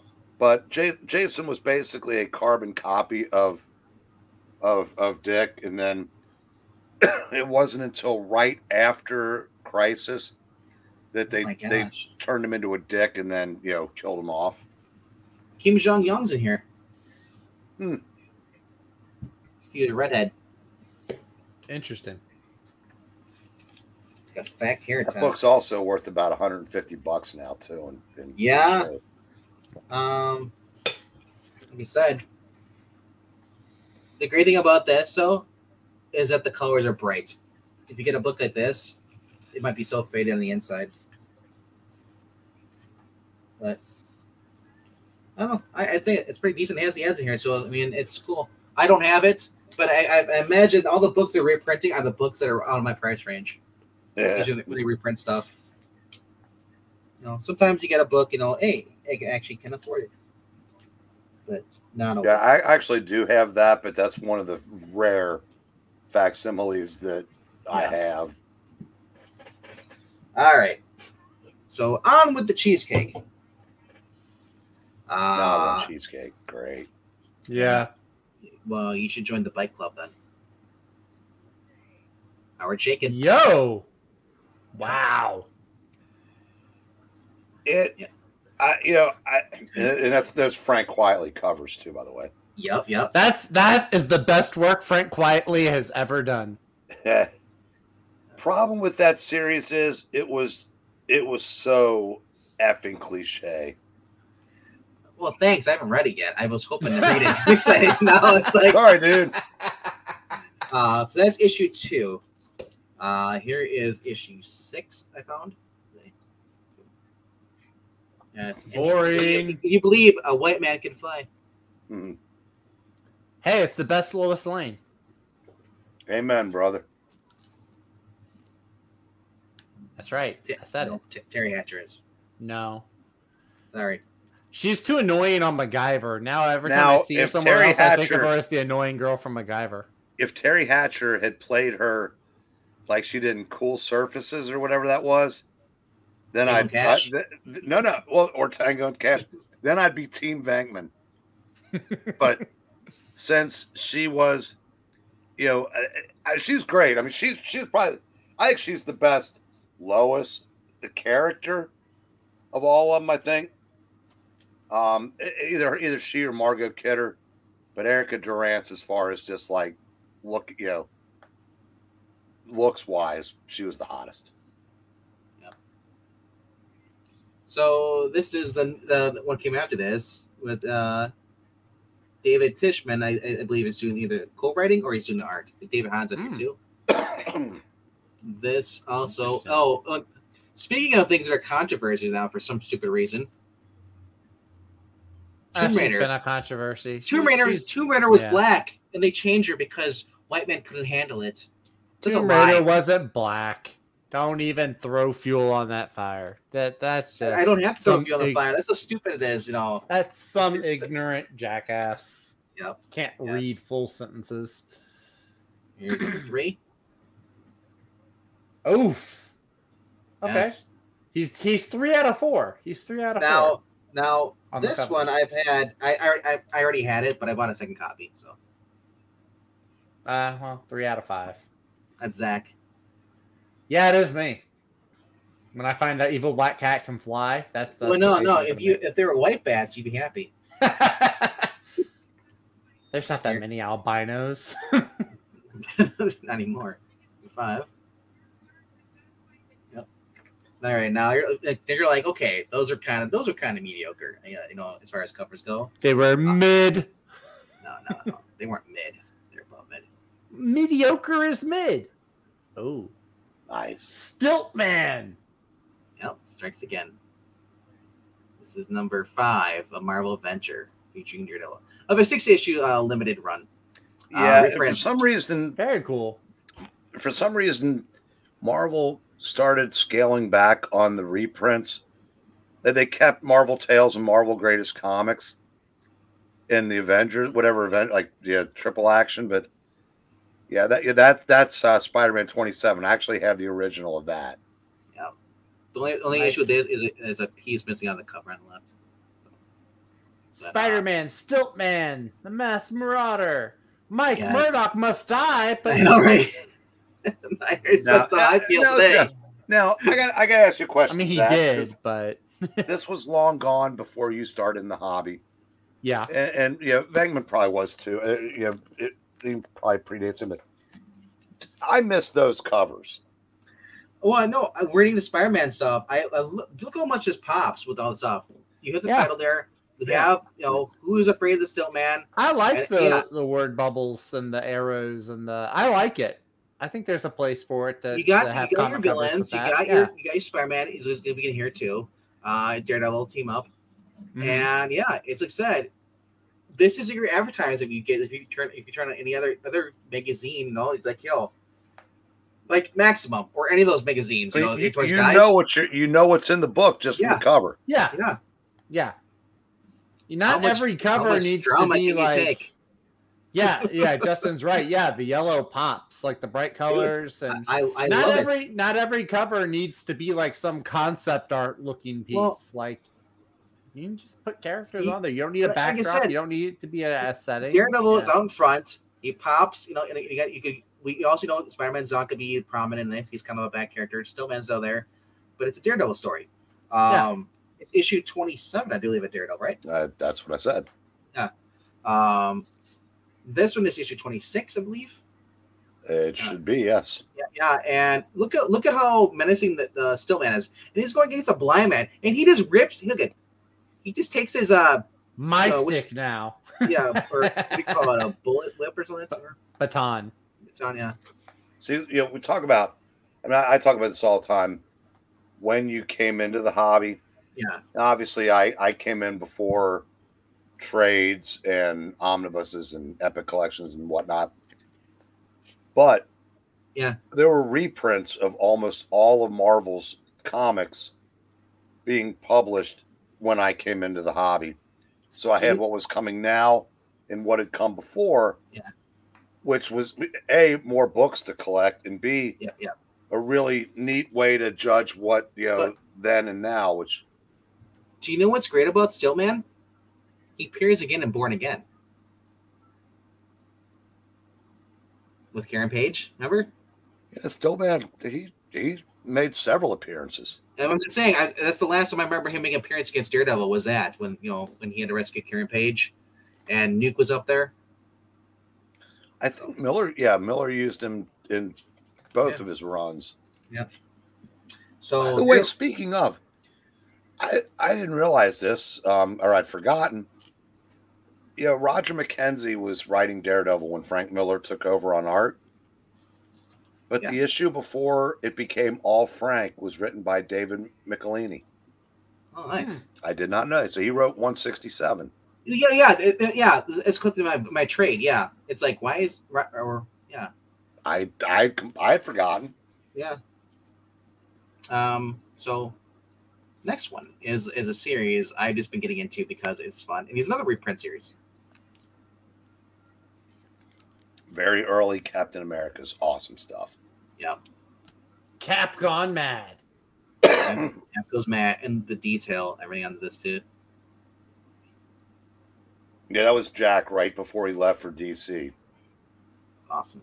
Awesome series. So you know what's coming up now because I have issue 8. No. It is probably you said it's one of your favorite annuals ever. Yeah, that's nice. that. I said that obviously there's two parts in the reprint, but here's a trivia question for you guys: who took over for Jack Kirby on art in Captain America when he left to go to DC? Oh, Only lasted 3 issues, but Ramita? Jim Steranko. Steranko. Ah, Oh, nice. Steranko. Okay. Nice. Yeah. Looking forward to this. I need to get issue 17, 15. I kind of want to start collecting more of these, but Actually, try to find the annual. It's not expensive. really, okay. It's Avengers Annual 2, 1968. It's like I said, for some reason, actually, you can even Avengers Annual number 1, which brings all the original Avengers plus the new team together to fight a bunch of villains. You can probably find one in pretty decent shape for about $25 on either one of those two. All right, so we're going to go skip a few issues. Number 20. Ooh, Issue cool. 59. Yeah. Very cool. And then we go to Issue 60, obviously. Oh, the Serpent Society. Or Circus. No, it's not the Circus Ringmaster right? and Circus of Ringmaster? Crime. Okay. and you look at that, it's floating heads. Floating heads! All right, who drew the cover? I do not know. Yeah, you do. Bill Kane? No. Gene Colan? Same era. He's got a brother that's still alive. John Buscema? Yes. Oh. So those are ones I love. Those are awesome. There. This is one I saw on the wall at the shop. And it's a little pricey, but probably reasonable. I needed it because some of these are reprint stories. And this was DC's first attempt at a themed, book. And we've read the Legion of Superboy and the Legion of Superheroes story in this. We've also read the Batman and Santa Claus. This is the holiday special. Oh, nice. Yeah. Sergeant Rock. You got Sergeant Rock. You got, A House of Mystery and Jonah Heck. Stories I've never read before. I do have the Superboy and Legion. Saturn Girl. Yeah. Right there on the cover. Well, yeah. Very cool. Now, is that... I can't remember if that's part of the DC Special Series. It says... You'd have to look at the indice on the inside to tell, because you couldn't tell by the size of the book, because one of the DC Special Series, like some of them are digests and some of them are tabloids. A pretty thick book. Oh, what's on the back here? Well, it tells you it's 1979. Yeah. Coming to theaters. All right. And the inside, it doesn't say. It just goes right into the story. It should be in the bottom of the first page. Superstar Holiday Special, Spring 1980. DC Special Series, Volume 4, Number 21. Okay, so Special Series 21. Yeah. Rockefeller Plaza, New York City. Sorry, New York, not New York. New York City! See what you did? Well, Zach, when you're on multiple platforms, you got to promote each other. Yeah, it is just awesome. We're building our brand. My gosh, it is just. How does that 43-year-old pulp smell? Oh, it smells phenomenal. I need a mint myself. Look at that. That is cool. Yeah, that's. I want this rally. You're coming dangerously close to a comic book collector. I'm a little nervous. I am going to probably have to start. I'm coming close to be living out in the street. I may have to start locking my windows. Now, if we can just get Zach, to go that far into the Wayback Machine. I didn't know you had windows. How do vampires have windows? Well, no, I'm Fred Flintstone. He doesn't have windows at all. Oh, man. But yeah, like I said, I saw this. I have the Christmas specials, both 1 and 2. And I saw this was on there. I was like, dude, I ended up paying only $20 for this. Well, I will say this, those DC oversized books like the special series, DC Superstars, things like that. Yeah, there's other those are those two. I said those are among my favorite books to collect. I mean, when I started back, I try to complete those again. Yeah. So that's why I actually spent 100 and something on this silly thing, because it's one of the DC 100-page super spectaculars, and it's just fun. So Zach, do you have some back issues there too? Oh, I've got some stuff. Okay, can you give me time to grab another Coke? Yeah, sure. All right, I'll be right back. I got books from, besides my LCS, I got books from 3 different sources this week. Whenever he says Coke, I think of Caddyshack. I think the guy wants to buy the Coke. So. Oh, that Coke, yeah. No, Coca-Cola. He's like, because they raised the price, like, I ain't paying that for good. Like, then you ain't getting the Coke. He pulls the Coke back, pops up, starts drinking it, and he's like, the guy comes back. It's like, you can go take your break now. He's like, no, I'm good, because he's behind the counter. He's forced to go out, and he gets beat up. I haven't seen Caddyshack in so long. I'd forgotten about that. It's been a minute. It is just a fun thing. So what I'll do is, all right, hold on. He's back. All right. So yeah, I got books from the LCS, which was the books I showed off. I got books that came in the mail. I got my Englantine auction books this week. I got some books from Skip and Tosh this week. And then I got some books from a secondhand bookstore earlier today, actually. So first thing I'll show off, I picked up this trade. This was something extra I picked up at the LCS. This is Manifest Destiny. I've been going through. This is volume 4. I've been liking this series. Lewis and Clark, Old West, supernatural monsters, creatures. It's been really fun. So with my Englantine books, we were talking about Dan Abnett earlier. Got this trade right here, Road to Rebirth, Titans Hunt. This is Dan Abnett. Excuse me? The writing. Oh, Hunt. Titans. Hunt. What? It didn't even start with the same. Whatever. I like it actually because it doesn't really deal with the new Teen Titans. It deals mostly with the old team. It's got Aqualad, it's got Roy, it's got Guardian, Lilith.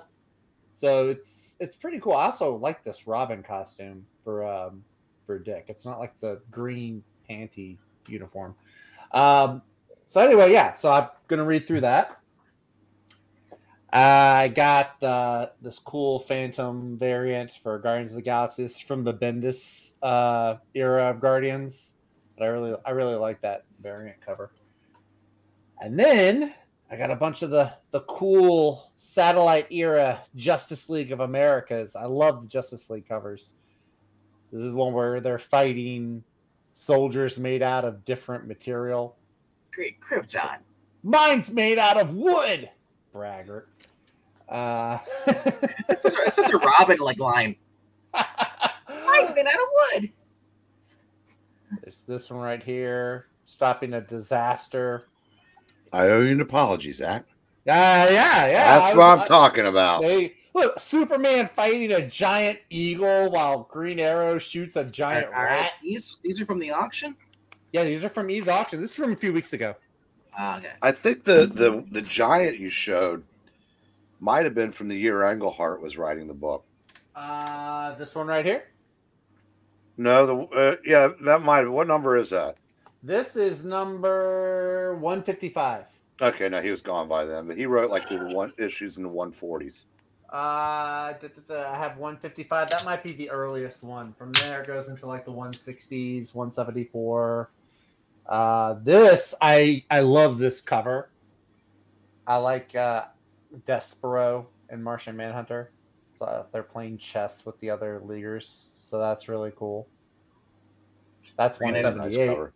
Yeah. I just started watching the original Flintstone show, and now I understand that you chose him as your avatar for more than just. Oh, Jay says that's Ordway. Ordway and Dylan. And then this, I had the cover. I had the issue before and after, but I did not have this one with the Absorbing Man. So that's Jay really says, cool. Yeah, that's A awesome. nice little run with John Byrne on the art. Yep. And Klaus Janson doing some of the issues on inks. And I know that Venkman was trying to get this one. I think I wanted it for the writer, obviously. Jeez, for the writing, right? He just wanted the articles. It's for Mark. I mean, I totally didn't bid for this for the same reason I picked up Deja Thoris. No, Mark is a great writer, and I wanted to read his book. Got Fantastic Four, Evening of the Witch. I also have this Fantastic Four with Giganto, but this time it's just Torch and the Thing. He said it's covered my era. He actually occupies the building that was once at my childhood Toys R Us. Oh wow! Oh, so right it's still giving you good stuff.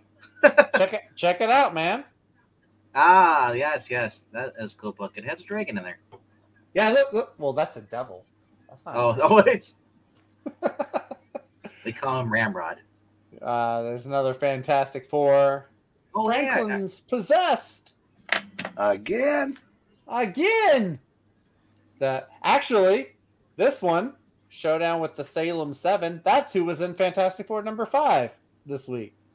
Lion. So really, yeah. It was. That's what I was saying. It was like Reed versus Magic. It was Salem 7. So this is the one. This is from that little space in the Fantastic Four that I think you and E were talking about. Gosh, it's like a kind of untalked about run between Jack Kirby and John Byrne. Well, there was 130 issues between those two, but it seemed like after the Salem 7 that you referenced, they originally appeared in 1977. Look at the truck. They're like driving little ATVs. But from about the time where they broke up the team in issue 191, and then they got back together in issue 200. But it seemed like that from like 200 to when Byrne took over, no one remembers. Yeah, and there's some really good stuff in between. And then one last Justice League one right here. Hey, look at the Firestar. Look at that Zatanna costume. That's a pretty cool. I think that's Zatanna. Do you remember when Firestorm? Yeah. Do you remember when Firestorm had his own book? Yeah, Firestorm, the Nuclear Man, and it was Jackson and Stein. Yeah. Yeah, and now these I picked up from a secondhand shop earlier today. I got some New Warriors in the 40s. So this one, get that 90s flavor.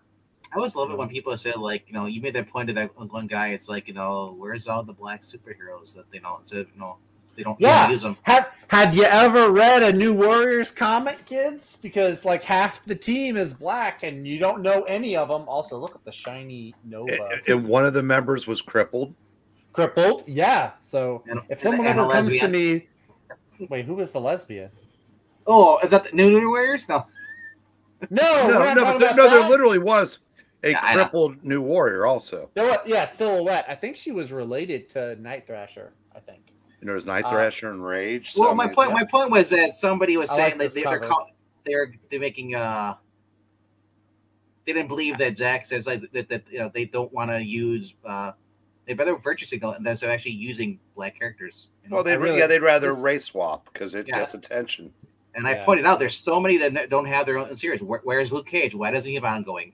Why doesn't Vixen have her own? Where is Cyborg? Cyborg doesn't get his own book. Well, Cyborg doesn't get his own book. Cyborg does. Yeah, he's getting another one in like a month. So. And Vixen's been ruined by T. Franklin. That's true. I'm just saying the last time Vixen had anything was a one-shot series, and that was in 2018. This one looks interesting because I think this picks up. I think this is Fraction picking up a plot thread that Hickman put down where Sue had become like a leader of a sect of Atlantis. So that looks pretty cool. Yeah, Fraction for the first several issues of FF or whatever one he did. Yeah, he really went out of his way to keep the Hickman vibe going. Yeah, and for the most part succeeded. Yeah. Oh, hey, Austin P. Yeah, that's right. Austin P. and I, we came across each other's path in another stream last night. But I mean, like Icon and Static having their own book, that's cool. That's an improvement. But guess what? If they want to, they really want to respect characters that are established, these characters should have their ongoing. Do you want to see something that you want to trigger people? Wow. Marvel hated Power Man so much, Luke Cage, that they had him team up with a white guy. Okay, well, here's a book that's going to make RDV. This is something that'll make RDV maybe a little bit jealous if he doesn't already have it. Oh, I didn't have to win this one from you in an auction. I didn't have to fight you, right? Yeah. This is number 2. Yeah. Yeah. I got 2, but then I also got number 3. I love these where she's fighting the Brood. I got number 4. Look at those thighs, bro. Those are some nice thighs. Look at those thighs. Do you like them? Do you like them? Because they're back again with a vein. Like, look at that. Yeah, this is number. That is just sexist, Frank Cho. Frank Cho is a god, sir. No, I'm just kidding. Yeah. Jump ahead a little bit. We got the Civil War tie-in. The cover isn't Frank Cho, but that's when we dropped the book. And then we go into Dark Reign. Which is an era of Marvel I'm rediscovering. If you check out Skip and Tash's channel with Secret Warriors. Did you forget about Dark Reign with Norman leading the Dark Avengers? Oh no, I never forgot about Dark Reign. I'm rediscovering parts of it that I didn't read the first time. Real quick, Rhaegar Black Racer was created by Jack Kirby for the Fourth World. I believe his first appearance was New Gods number 3. But then he appears in Post Crisis to help Superman out. When literally Superman had to go to hell to save Jimmy Olsen.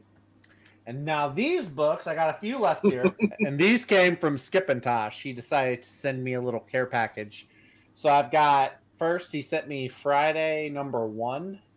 This is from Ed. You should have waited the Friday to show it off. Good story. Yeah, and then I just now noticed on the back half he did he double bagged. This is from Rick Remender. Nice. And this is called Low. I haven't read this one. So I like most of Rick Remender's stuff. Everything I've read from him, I tend to like.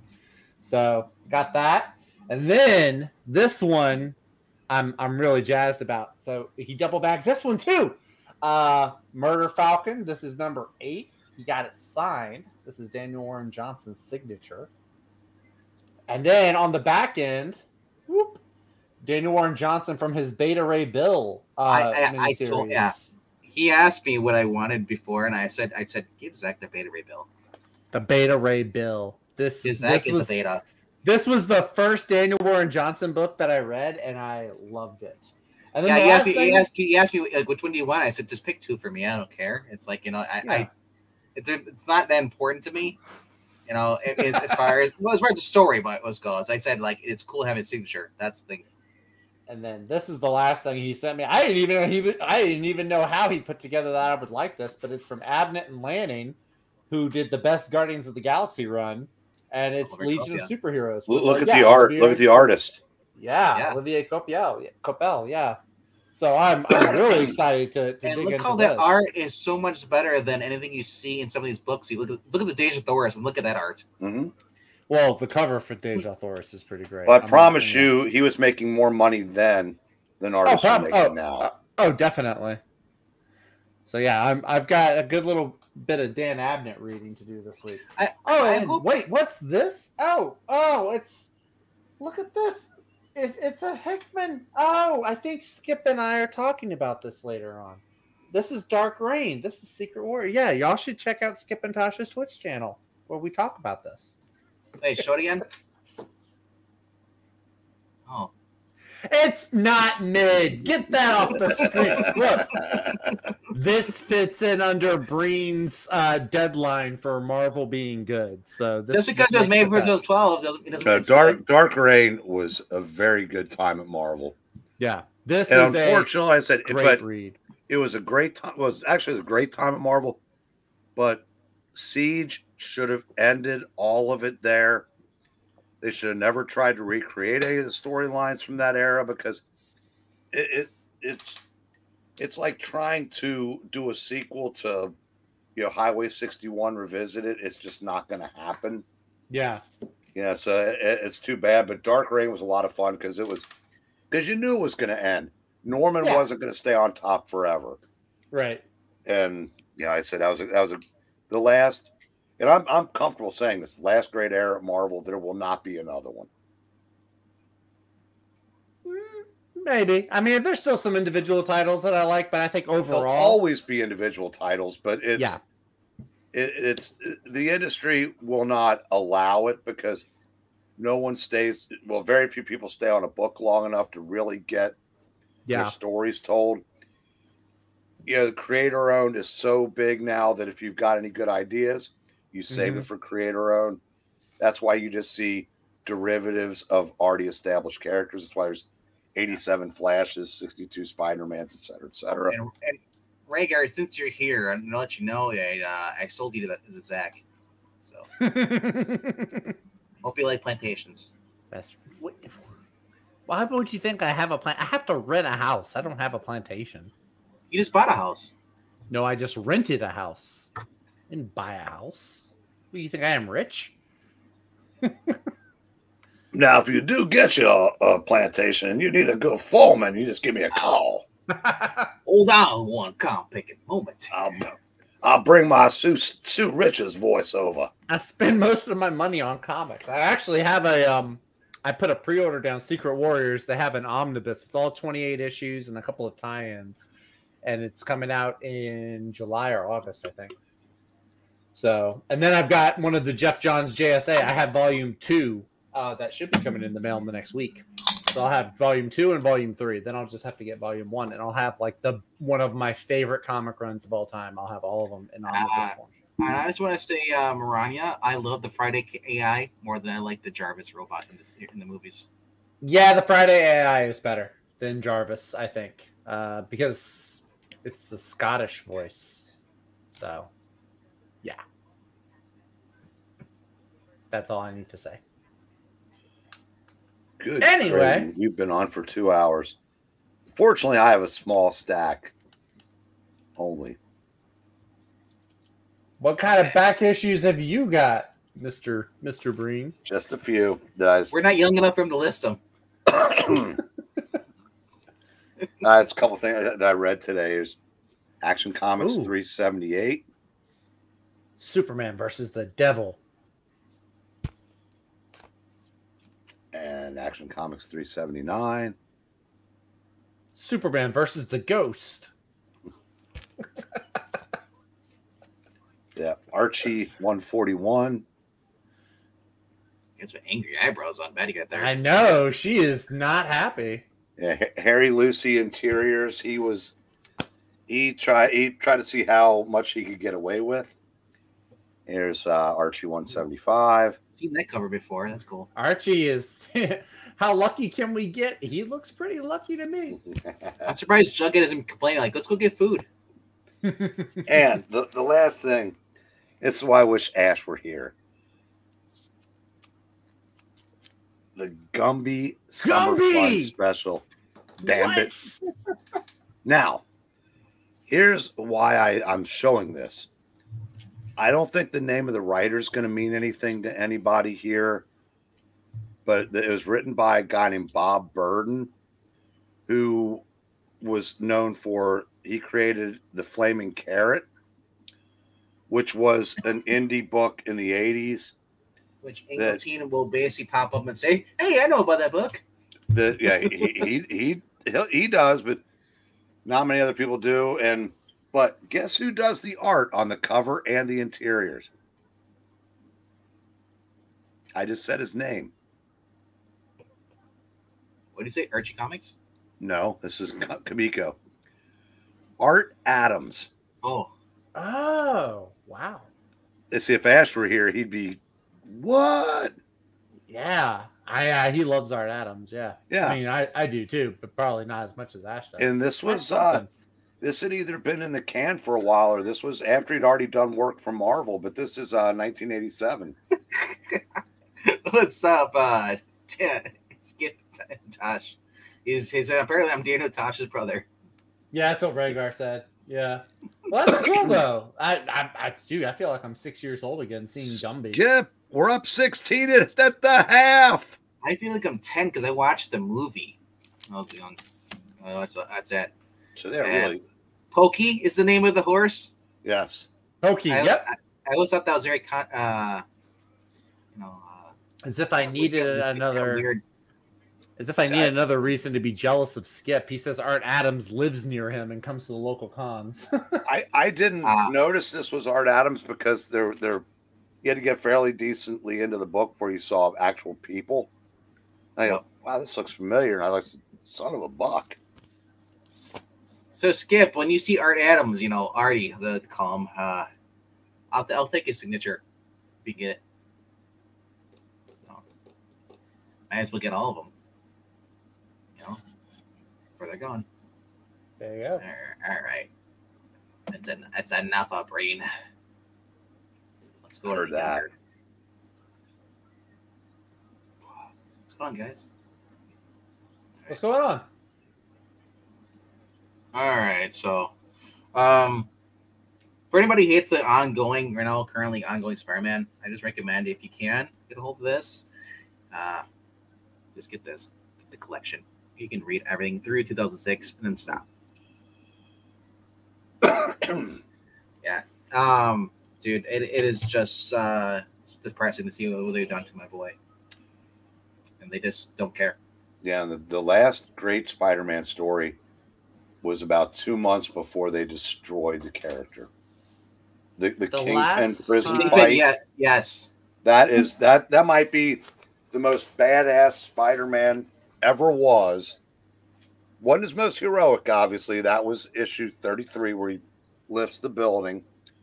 But yeah, that was just so epic. It's the best thing Straczynski wrote while he was on the title. The last time I read something with Spider-Man that I enjoyed might have been. Was he on one of the Avengers teams? Maybe no. It was Avenging Spider-Man. It was like a series of team ups. It was called Avenging Spider-Man. Yes, that was actually the first Captain Marvel. Carol Danvers' Captain Marvel was issue 9. That's correct. But there was a story where he teamed up with Captain America, and Captain America. There was like this whole part about how he was an artist and he drew his own comic book. That was If you go back and read the Captain America runs in the 80s, which I highly recommended, because he got an apartment and had a supporting cast of neighbors, and Bernie Rosenthal, who should have remained his love interest. And he was a commercial artist, and at some point in the run, he was actually drawing for Marvel. So, Breen, you need to take your copy out, and we're just going to start reading some pages out of here. Impromptu reading. Zach's not cool. He doesn't have one. That's cool. True. Yeah. Zach's just not cool enough. He's not cool enough to have one of these. I'm just not cool. Yeah, we can hold this up in the other hand. I might not be that cool, but I am this cool. I don't think he has that. I do have Beta Ray Bill signed by Daniel Warren Johnson, so that is pretty cool. Zach is not cool. He doesn't have. In fact, if we buddy, I showed off all the books I got from you, Skip. I didn't even realize that you double bagged these, so I didn't even see. I saw Murder Falcon, but I didn't turn it over and see the Beta Ray Bill until like 10 minutes ago. Hank, do you have a free hand? Just go ahead and show everybody what we think of Zach. Hold on. I just don't know what it's doing. I didn't know it'd do that. That's not even original. That's not even original. Oh God. Well, neither. I saw that. Well, I got it from a movie that's kind of. Don't you even? That's the best franchise that the MCU has put out next to Captain America. Sorry, Iron Man, but what is Guardians of the Galaxy, the Guardians movies. mid? Where's it located? In the mid of the galaxy. It's all right. It's just mid. Skip, are we streaming tonight? I gotta be around some classy people for a change. Well, Skip's gonna be lighting here's up. your people. We found your people. There you go.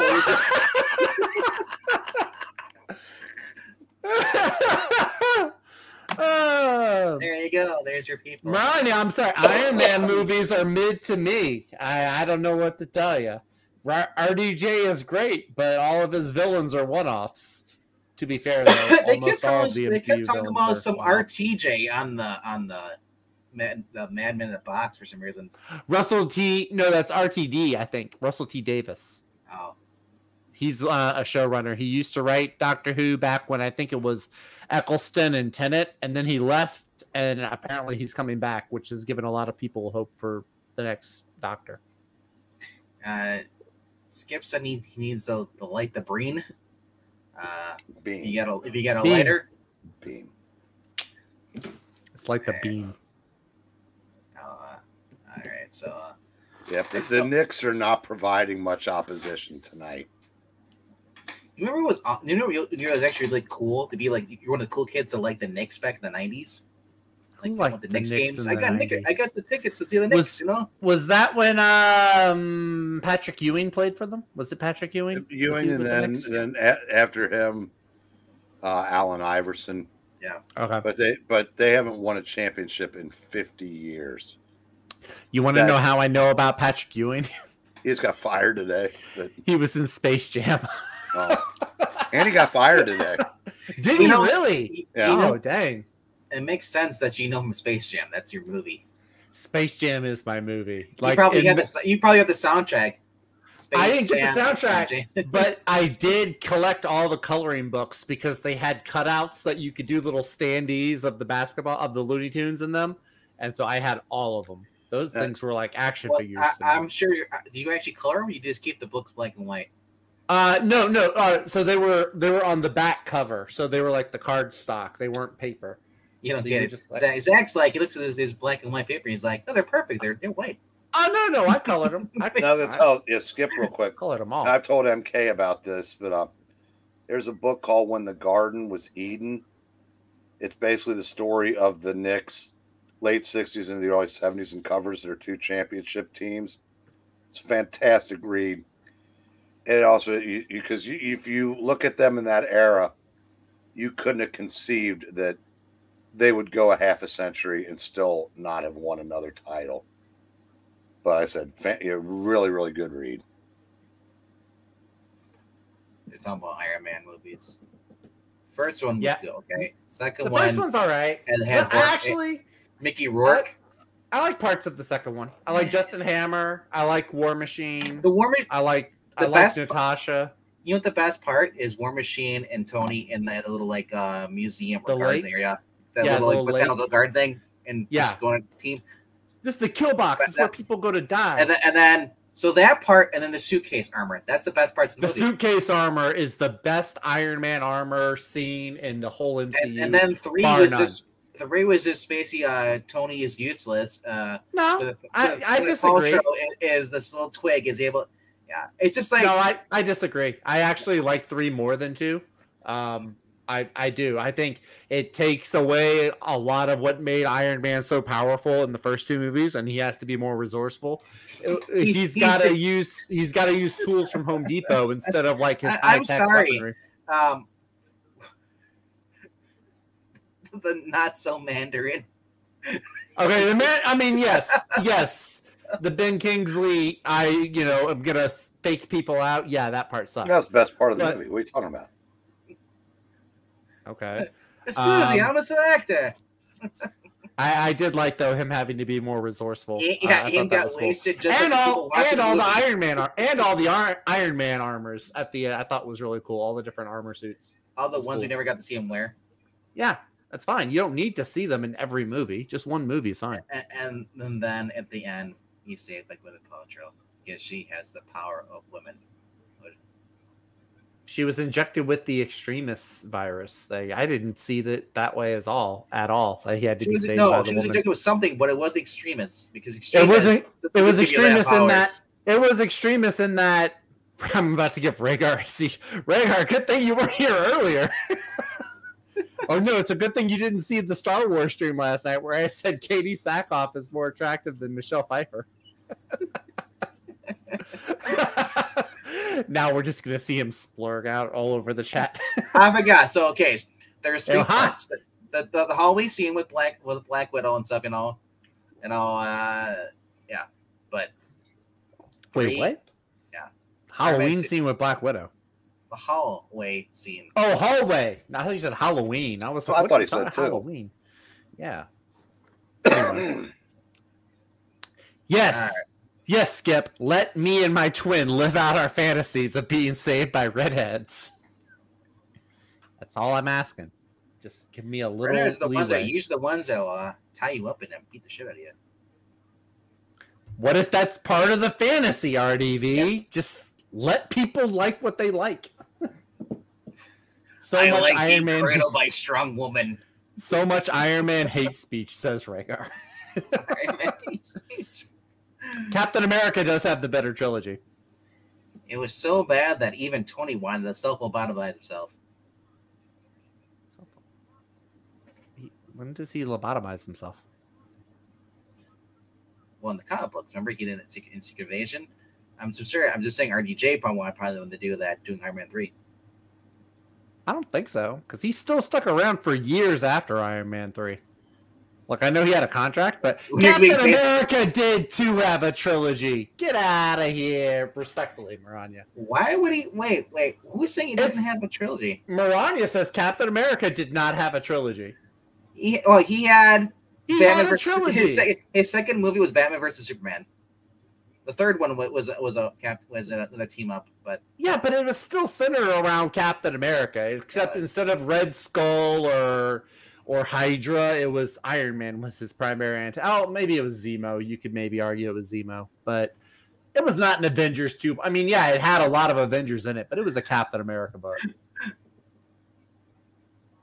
I agree. Cap has the best trilogy. Now that I think about it, going back, the first movie, First Avenger, is the only good Captain America movie. No, Winter Soldier. What? Yeah. Guys, ladies and gentlemen, there is a new hot take champion on the stream right now. It's not me anymore. He basically just said the Winter Soldier is trash. Zach, what's the difference between a hot take and a dumb take? I didn't take a dump on it. I think they're both the same. A hot take just makes it sound a little bit better, Winter maybe, Soldier, or a little bit bolder. The book, great. The movie, mid. It's the same. It's no, the same story. No, it's not. Bucky who's brainwashed to be an assassin. Oh yeah, MK, that's what I was going for. I was trying to sound like a New Yorker. I'm not near that level though. How do you not like the Winter Soldier? Like, everybody agrees. No matter how you vote, no matter how you view movies, everybody agrees Winter Soldier is the best Marvel movie. There's not one person. This is where one of the Fat Albert kids would come in and say, Bankman, you're like a guy with 4 senses. Bankman, you're like school on a Saturday. No class. Wait, how are you still here then if you threw your phone out the window, you liar? He's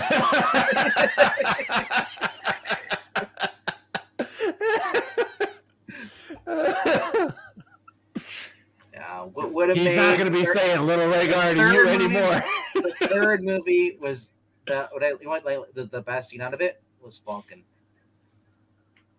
That was Falcon. Okay, now I think you're just trolling. We should do a Marvel trilogy tier list. It was summer. There was no snow on the ground. I can't even with this guy. I can't even. I'm like Rhaegar. Can't even. I can only odd. Winter Soldier would have been better written by Ryan North. Next, Venkman is going to tell us Agent Carter the show sucked. It was kind of mid, bro. Haley Atwell is anything. I dipped out after like the first or 2 episodes. The second season was mid. Second season, First season was phenomenal.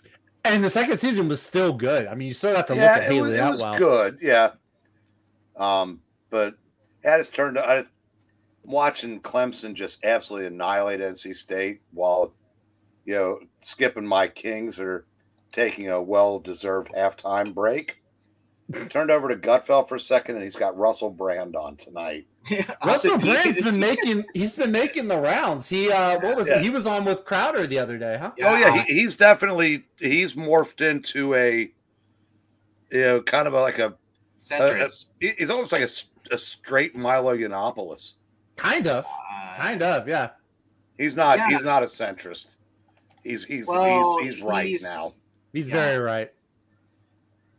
When he was talking to Crowder, he's kind of like what Crowder is. Right? Crowder is a conservative, but he said like he still believes that they're the right and the left are basically like there's somewhat difference, but when it comes down, you look at different things, you can tell that like see with Russell Brand. Russell Brand pointed out, he said the right and the left are working together. Well, a lot of the things that made it's horrible. A lot of the things that would have been considered liberal when I was younger are now conservative principles. Yeah, conservative. Because progressives have gone so far left, and the extremists on the right have gone so far right. And I'm not talking about the alt-right. I'm talking about people that but the people that have because there's a lot of common ground in the middle of that. Mm-hmm. Because I've got plenty of liberal positions, but I don't have any progressive ones because I think progressive is too close to pandering for me. In that interview with Crowder on Brand's channel and stuff, and Hulu or not Hulu, but Rumble. Rumble. You can watch it for free on Rumble. And he's Crowder brings up, he's like, man, so like. I'll probably get a lot of flack for this. He's like Lindsey Graham and Rand Paul. I've never met anybody who likes either one of them, but somehow they keep getting their seats. Rand Paul was all right. I think Kentucky has the best senator in the country and the worst. Rand Paul, I think, is the best senator we have because he doesn't take any crap. If he had his way, Fauci would be in jail for life. Mitch McConnell, I saw that he got injured. Yeah, I saw that. I can tell you what didn't happen. He didn't fall on his chin. Yeah, like so he was saying. He was saying like it's like Well, actually, no, Rand Paul was on. If you listen to what's his name, Clay Travis. They're on WISN, and I was listening to their program anyway. So they're talking about what they do to clean up the country, and like, and Rand Paul is like, well, unfortunately, he said, we have Republicans and people vote for them, but they don't realize they don't do what they're weak, they're spineless, they don't follow through. However, special interest. I'm the one who said, Jay Faircloth, how are you, my brother? Green Party, but I know that our small but loyal audience did not come to hear us pontificate about politics. Probably not. But hey, you know what they might like to hear? There was a new Super Mario Brothers trailer that came out today, and boy, did it get me! I went out and bought it. Let's talk about that, Lindsey Graham. Sure, yeah, we don't need, Mario. Whatever. Okay. CW, this, I think we had two shows this basically were to their season finales last night. Kung Fu, season 3, season finale. Mm-hmm. But it was written like basically the ending. It could be like an end to the whole entire series because nothing's been renewed for next season. There's no talk. We should, so that's a bad sign. Same with what were we watching? The Winchesters, the new show. That was also written like it would have a wrap up having a complete ending. Superman and Lois might be on its last season. I believe it is. Even despite the fact that saying that what's his name had said James Gunn had said he basically likes the show, so he'll continue for another season or two. But did you see? Boys are up 18, by the way. Did you see? So I think Guggenheim, your boy Mark Guggenheim, on his blog sounded pretty salty that Gunn did not invite him to be part of the writing room with the new DC Studios project. Sounded a little perturbed. Maybe Gunn doesn't like Felicity. He's like, I called in every favor. I spent $10,000 of my own money doing all of this with the Infinity Crisis on Infinite Earths thing, and at the end of it all, like everything flopped after that. Nobody called. I was like, dude, you sound a little salty because you had some bad ideas. Well, if he's involved with the Flash writing this season, I can see why. What did he do recently that was good? Guggenheim in the comics, Torrent. Yeah. What was it? Simon Cross? To the Dire ones. He wrote X-Men Gold before they became villains and had to go live on Krakoa. He was writing X-Men Gold. That was when Bendis was writing X-Men Blue. So I gotta say, congrats, Jay. Yeah, Jay. If that was, for whatever reason, congratulations. If applicable, that is admirable. Oh, Too Dead to Die. Yeah, for sure. Too Dead to Die. Yeah, that one looked cool. Yeah. Torrent is fantastic. I don't know if Skip was here. Skip, did you pick up Red Zone today? Because that was really good. Recommend if you didn't. Rhaegar, Godspeed to you on a speedy recovery. He wants to go to Flash. You mean Batman's featuring Ezra Miller? People are pointing out basically the story. If they're going to have an evil version of Ezra, it's basically just Savitar from the Flash CW, evil version of Barry. Isn't Ezra Miller just by default evil? No, I'm just kidding. I'm just teasing. You're right. It's Castellucci writing, so the evil version will actually be good. I don't know if it'll be a train wreck, Rhaegar. I think I don't know. Look, honestly, I don't know if it'll be huge because it's been delayed so much, but I don't think it'll be a train wreck. Oh, speaking of movies that I'm kind of happy, I hope it continues. It's a good sign because Shazam is getting positive reviews. Yeah, Shazam looks good. I'm really excited about Shazam. The release. People are loving it. They said it's better than the first one. Yeah, I'm really excited about it. Which kind of sucks because we'll never get Black Adam versus Shazam. You don't know. Who knows? James Gunn doesn't want Black Adam. He wants The Rock. Who's to say what? James Gunn doesn't give anything away. James Gunn keeps you guessing. Maybe. Who's to say? Are you? Wasn't real thrilled with his take today. Which one? Oh God, what was it about? Somewhere where he just said that fans weren't happy with something because of their racist tendencies.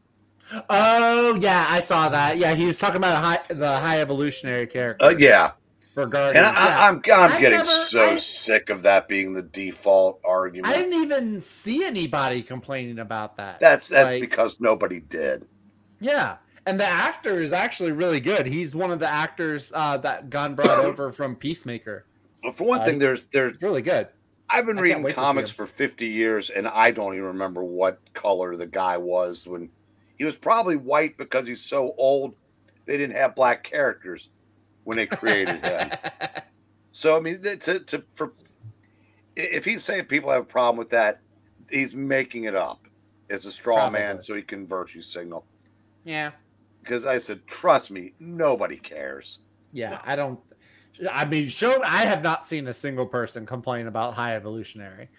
I've been actually excited to see High Evolutionary as a villain in the MCU.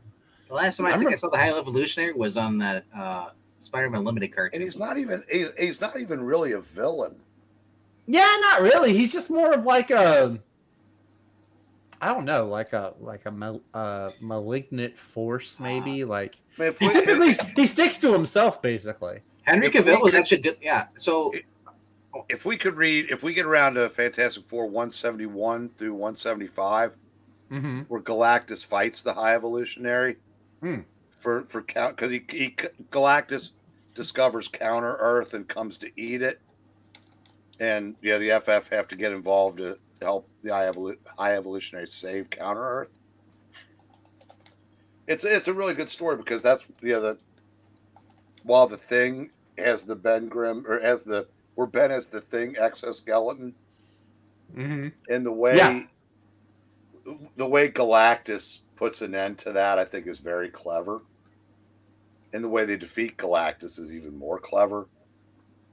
But so we should read that sometime. I thought High Evolutionary was purple or magenta. At this time there's several colors in his uniform. I mean, I know Galactus started out looking like a Christmas tree, green and red and everything. Mm-hmm. So, well, yeah, now he hangs out behind Maranya on live. Yeah, you beat me to it. Oh, I thought it was Groot this whole time. His name is Galactus. Groot Lactus. Who's more powerful, High Evolutionary or Adam Warlock? Adam Warlock. Adam Warlock. Not sure about that. At least until Eve Warlock comes out, and then we'll see. Actually, both Adam Warlock and High Evolutionary, they're both going to be in the third movie. High Evolutionary created an entire Earth. That's true. So I would give the nod. Evil, depending on what incarnation of either character. Yeah. I mean, because there have been times when Adam Warlock's been incredibly overpowered. Mm-hmm. And there was, like I said, in my opinion, the greatest Thanos story of all time is still the 2-part Avengers and Marvel 2-in-1 annuals from 1977, where Adam Warlock basically has to sacrifice everything to defeat Thanos. And in a perfect world, Thanos would never have been used again. And he wasn't, because when they killed Captain Marvel 5 years later, Thanos was still dead, because that was part of the story. But yeah, I digress. But so it depends on who's writing them, or what part of what point in comic history we're talking. Well, there we go. That's what I was going to try to bring up. It was the Magnus Warlock. That's the evil side of him. That's more powerful than the normal. Yeah, that might be a little closer. And that's probably when he was overpowered, when he was the Magnus form. Yeah. But who knows? I just want to see Frankie Ray Nova. Can we get that somewhere? Yeah, you can watch. Can we get Four 2 Rise of the Aunt Silver May Surfer. could be DH? Can we get will we have an even younger Aunt Petunia? Aunt Petunia. Actually, they reference Aunt Petunia in this week's Fantastic Four #5. They reference driving out to go see her. So I read that and I was like, oh yeah, we just read Aunt Petunia. It would be great if you come to comic books now, Ryan North, and she's like as old as Aunt May was.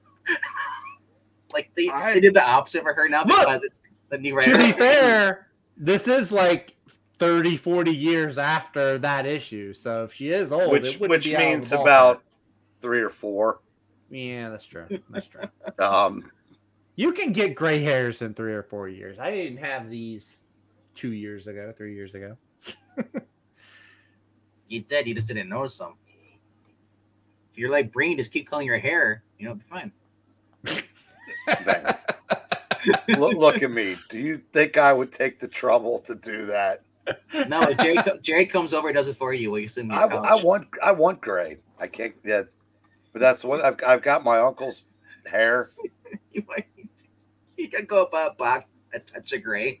Yeah, go ahead. Something that adds, like, does Grecian formula have something that adds gray? I just want a touch of it. I don't want the whole thing. Oh, that's why I've been shaving. I got to do this again. It started to grow in gray again. Oh. Yeah, I have more gray in my beard than I do in my hair. That's why I know that's why you clean shave. I've never seen you with actual facial hair. I see like a little bit stuff and then it's gone. Well, I was going every 2 weeks because, again, like I said, I have 2 jobs where neither one gives 2 shits. How much facial hair I have. I want you to have like the Santa Claus beard going on. It's a pain in the ass once it gets about 2 weeks, and razors are expensive. And so I mean, if I shave once a week, I can get like months out of those, 5-in-1s or whatever. Yeah. So my need to be cheap supersedes my need for facial hair. I get one of those Norelco shavers. The Burl Ives one, silver and gold. Yeah. I used to have the Remington ones, like the one that Pierce Brosnan used in Die Another Day. Oh, I like Die Another Day. That might be my favorite of the Pierce Brosnan Bonds. Oh, and Bank. Cool, nice. I also have I guess the side of the family that I couldn't grow what Zach has. And I figure if I can't do it pushing 61, it's not going to happen. Like I said, my mother's side of the family, her brothers had beards in the 7th grade. Oh, shoot. Now, to be fair, they were 19 and 20. See, poor Zach, he can't grow his mustache anymore because all you see is the thick Hitler mustache in the middle there. And the sides is just kind of fading out a little bit. See, look at that. Yeah. It does look dang, it does look darker. Shoot. I need to trim that. I mean, I've seen Venkman grow a beard during a live stream. Yeah. I'm gonna get chia pet. You are. Just add water. I don't like this at all. Thank you for. I can't unsee this now. It looks just like a shade darker right under the nose. Don't make it bigger. Holy crap! It is. I thought he was kidding. I'm gonna have to find some way to thin this out. I need to get a hat. I need a bowler hat. Acton. I thought I had a bowler hat. Peppers. Let me see your peppers. I could at least look like Charlie Chaplin. You just can't unsee it. Zoom in more. Zoom into it. I can't. I got Rhaegar's like, what's that? There's a scene from, I think it's J.J. Abrams. I think it's one of his Star Trek movies. And it's Eric Bana, and he's sitting in a ship, and he's like, magnify! That's what I imagine Rhaegar sounding like. See, if you guys didn't notice, it's opposite. That's why we're wearing white today. All I can think of is now it's just like 999. 99999. Someone's gonna clip that now. I'm never gonna be able to live that down. Rhaegar's gonna clip it. There goes my house application that I just put in. It's gonna pop up on the background check. Zach swearing in German. Sprechen die Deutsch. That is American. No, MK, you do look like a 1920s bartender with that mustache. You do. All you need is like some suspenders. The styrofoam hat, a barbershop quartet. Yeah. Oh yeah, barbershop. Yeah. So some suspenders. I was gonna go out because I got in trouble because I was shaving the beard off and I was like I left it just having the small little stash. I get yelled at. I was gonna go shopping with somebody. You're like, get there.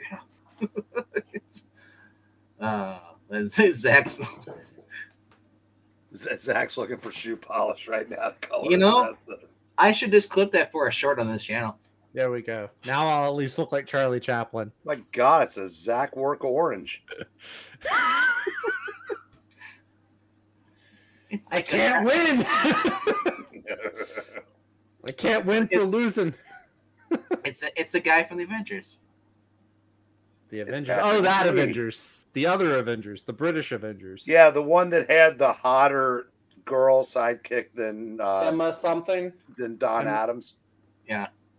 No, you take that back. Diana Rigg is way hotter than Barbara Feldon. No, that's a lie. Yes, sir. I don't believe that for a second. My God, how badly do those hats constrict your brain? Well, I'm not wearing it anymore. Did you say Zach Malkovich? You're saying he's John Malkovich? What? John Malkovich? Do I get to be John Malkovich from Red? Because he was fun in that one. That was Malcolm McDowell. Emma Peel is way high. Even Maranya. What? Y'all. You know what? My favorite role from Malcolm McDowell was Fantasy Island. We need to do a 1960s and 70s starlet tier list. Barbara Feldon is S tier. All y'all's can be A list. No, or Barbara. Yeah. Venkman. Barbara Feldon is. Oh, are you sure? No, she's not. No, she's not. Don't you do it. Don't you do it, Venkman. I will leave this stream. No, you won't. I will jump out of this stream, sir. You do that. Well, we were not responsible. What happens? I think a big Ghostbusters with all the reactor. That's Zach right now. Don't you do it? You call Barbara Feldon the M word, I will leap out of here head first. You're right. I apologize. She isn't quite that hot. Yeah, she's just mid. And he's gone. Man, I could have done that earlier. Wow, I can't believe that worked. I know, right? Let's see if it has a staying power. Zach returns in 5, 4, 3, 2. Wow. File this away. We'll have to remember this. Yep. All right. So now that he's gone, we could just start reading our books then. Too late, Zach. You left. We're going to start reading Superman right now. Since you're gone, since you're not cool. This is our new... who needs Hickman? Well, we got the Golden Age Superman. How far have you started that yet? It's sealed up. I haven't... okay, so I'm about... Let's see. I hope I was smart enough to bookmark it. Yeah, I'm about 100 pages in. Which means I haven't put a you know what I've been 10 trying... in it. You know, I've been trying to catch up more, and I'm going to appreciate this. The Iron Man stories. I've been working my way through those, so they're fun. First, my only complaint is Happy Hogan. I just don't like that character. I do. He makes me unhappy. Because I liked how he went from just like a broken down pug, and it was like something you'd see in a soap opera. Since they wanted to make him, happy, or Pepper's love interest. Mm-hmm. Yeah, they kind of he got more handsome with each issue. Oh, hold on. I think someone's in the back here. Oh, it's Zach. Oh, should we let him on again? He's just gonna complain again. But he is a Führer, so we have to respect him. So who wants to? Here he is. You're a Führer. Son of a bitch. So he must have really been furious to have stomped out like that, or should I say, stormed out. I don't have enough alcohol in this water to deal with this stream anymore.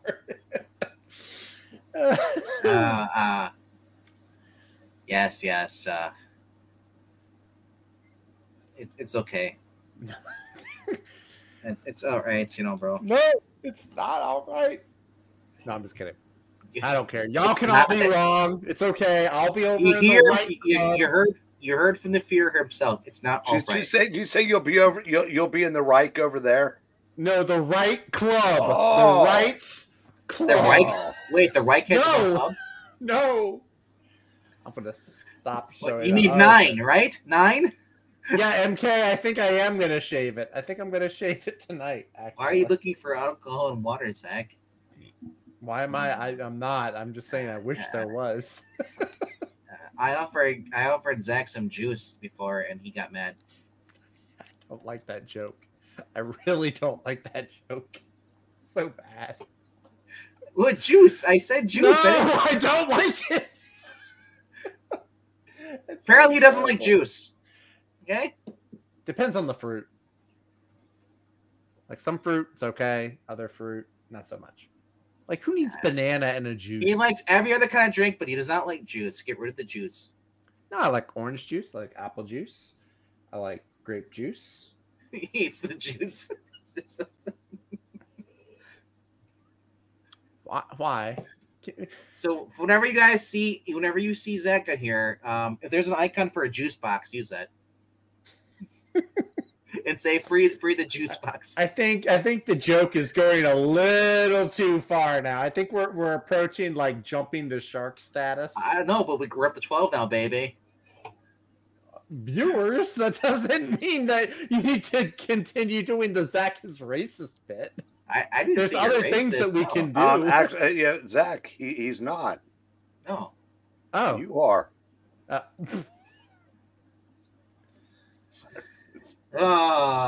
do you like pimp juice? That's just that's a whole different kind of subject right here.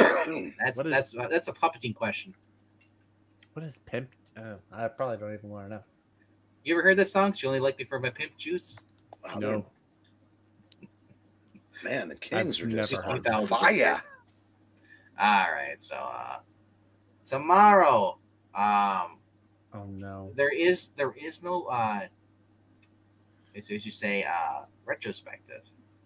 Yes, there is no Yeah. retrospective. No retrospective. Is there a reading? There should be a reading. Yeah, we're doing Brave and the Bold 60. Number C. That's the Teen Titans one, right? Yeah, that's the first Teen Titans.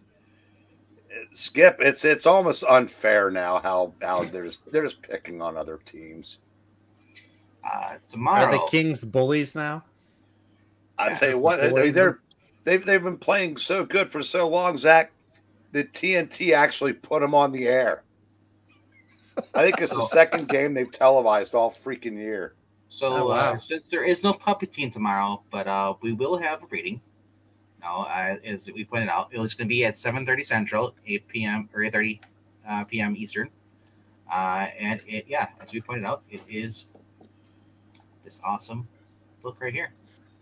I was about to say, I was expecting you to say mid, just because that's what I'm used to seeing on the overlay every time you pop something up. No. Are you that like net nervous now? Like you're afraid? Like so just that's the only thing you put up. I'm just saying. Which one are you, Robin, and is Zach Kid Flash? Yes, because you are only Aqua Lad. There is no drug snorting Roy in this. I know. There's sad day. There is the first appearance of Bug-Eyed Wonder Girl. Yeah, God, those eyes. What on earth? But there is Aqua Lad. You see him on the bottom left corner. He's riding a swordfish. That's Aqualadio. Why does Aqualad look more like a girl on the heads on the side? Aqualad looks more like a girl than Wonder Girl does. Because I enjoy being a girl. Yes, What is your point? So people don't realize this. This is the first time they've gotten all together. It's the first time they've gotten with Wonder Girl. Yeah, it was the second appearance, first one being issue 54. But this is the first time they've been called Teen Titans. Yes. Teen Titans. So Wonder Girl joins the team on this issue. And we get to see basically the main heroes are saying like, yeah, we don't feel like going. You guys can go deal with the world. Yeah, because basically Bob Haney couldn't be bothered to do enough research to realize that all the Wonder Girl stories in Wonder Woman was Wonder Woman as a girl. He just assumed there was another one. So he plugged her into Teen Titans. Yeah. And apparently nobody noticed until it had already come out. And it's like, oh. So they just went with it. Huh. And created a new identity for her. So that was the start of all the Donna Troy origin madness. No, Maranya, I have too much fun. You're safe tomorrow. Yes. But Austin P, if you're watching, you're not safe. Because there will be rawhide on Glad. No, I can't do that and do mush mouth. If you really worked at it, I bet you. No, I really don't think I could. Yeah, see, it doesn't work. How about singing? We got the Khazar virus. No. You might make people's heads explode if you do that. I don't think I can do that either. So it'd be like that Chappelle skit where the guy in the background, when he sees Chappelle takes off his hood, Zach was there, and he saw the guy's head explode. Sorry, that was that was a great skit though. I did love that skit where he's the blind man, right? Yeah. The blind guy. He's the clan leader. The clan leader. So. Yeah. Yep. That was a good skit. Yeah. I love it because at the end he's like, but sir, I noticed you saved the wife. Yeah, what can I do? It's like, that's probably one of my other skits. The other one is like he's walking through the club. And he's like, hey Dave, what's up? And it's like, and then you see he's like Tupac. He's like, what's up, Dave? He's like, what? Tupac's alive? It's like Tupac, sorry, not Tupac. You heard it both ways now. Tupac, you know, I call him Tupac instead. I call him Two. What's up, Two? You call him Two. Tight. You know. And I call him Pac. So. Well, there we go. I cannot read as Robin and do a Kazar. I'm gonna be controlling the comic book as it is, so I may not be able to goof around as much. But so all right, so at least we know there's 4 people showing up tomorrow. I'm assuming Graphic Man's gonna show up tomorrow too, and then maybe Trusty. As far as a second reading, I'd have to set one up and just do a thumbnail if you really want. You guys want to do a second reading, but I'm good with just doing one tomorrow. I think Engelteen's itching at doing a reading on his channel. I just hope it's not AOC. Yeah, I'll do anything but AOC. He should read the Odin's Fade, the What If Miles Was Thor comic. He should read or he could just read good comics. I actually like his idea of reading the bad ones. But no, I do like your idea. We'll just read the Ryan North Fantastic Four. Or Hickman. Those are bad. That's not even the worst Fantastic. What on earth? I love the delayed. Man, yeah, I am on a delay tonight. I don't know what I had the RDV virus. The RD virus. Drink some more post-crisis coffee. Post-crisis coffee. Every coffee is a post-crisis coffee, Vinkman, if you try hard enough. All right. I still would watch it if they were AOC books. Those are so much fun. No doubt, Jeopardy, Vinkman, and Zach versus Eric. That's fair. No, I don't even think that's fair. I don't even like Jeopardy. I'm sorry. I'd rather play Wheel of Fortune. I like Jeopardy, but I always lose. But I'll still play it. All right. Go Cowboys. Jerry Magic. Screw the Cowboys. My ex, that's her favorite team. Screw the Cowboys. Isn't that no, you can't say that because your current wife likes the Cowboys. What is it with wives liking the Cowboys? They're not even good. They're not even good. God, Golden scored rolls. Great Owens. Oh. I kind of want to read the. It'd be fun to be down here and don't poo-poo this. I want to read some Simonson Thor because some of those are. Why would I poo-poo that? I'm okay with that. I want to do. Yeah, and, I love Fantastic Four, but I could use a change. I could use a shake-up from that and Spider-Man. Well, that's my thing. Is like I mean I love Fantastic Four. I love that people like us reading it. So Spider-Man, but I kind of want to venture out. Like Jay's like, yeah, we're pretty much like things. Yeah, there's a lot we can do. There's Thor. You could do. See, the thing with Avengers is you have like a larger cast than I feel like we have access to. Like it's maybe depends. I don't know. We did West Coast Avengers for a minute. We did. I mean, you could do maybe. Oh, X-Men might have more characters than Avengers. Honestly. Yeah, I'd say. Well, anyway, we're characters probably just one-liners for characters. So. Yeah, maybe. Background characters that have like one lines or the early ones. Oh, we read Guardians of the Galaxy too, with Abnett and Lanning. That was a lot of characters. So maybe, maybe it wouldn't be as big of an issue. I don't know. I would welcome a change though. I'd be okay with that. I mean, that's why we're doing DC's Teen Titans. That's right. We always read those when Palpatine's not around. I noticed that. That's right. We're doing it just for you, Jay. It's like he hates someone. We have to read him behind his back. Don't tell him. Proving to you that we don't hate DC. Man, or we could just read some Puppet Master. Boy, would he be pissed. Yes. We can do the Puppet Master. Yeah, Puppet Master. You do every character like that.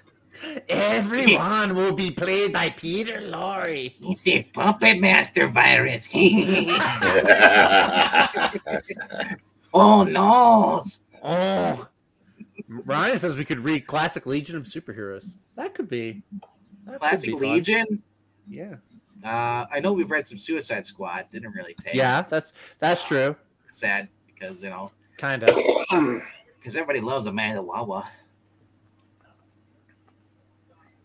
You don't like Amanda Waller?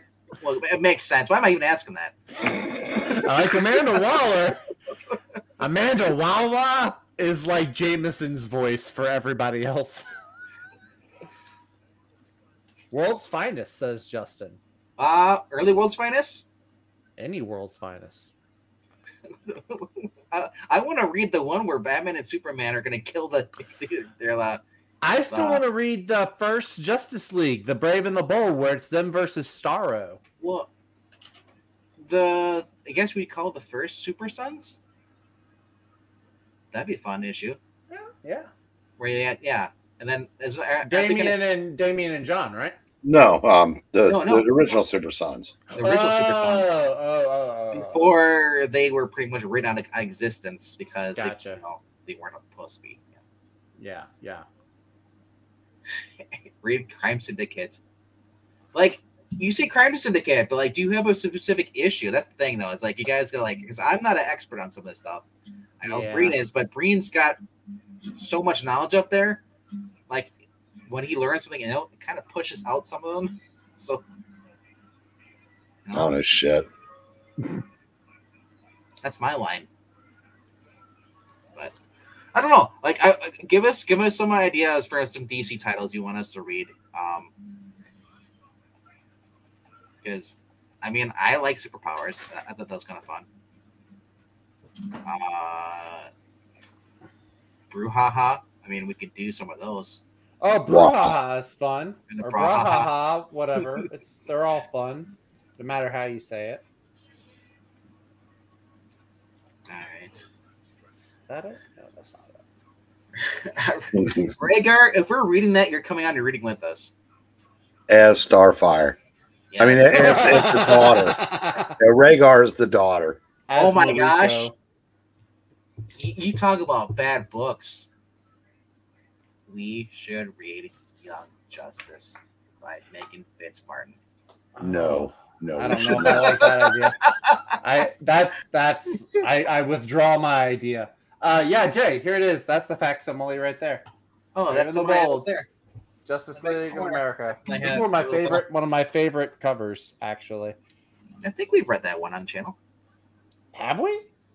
Maybe. Not me. I feel like it's not me. These are all my facsimiles. What was the one where they get time displays? We read that one. The Justice League? Yeah.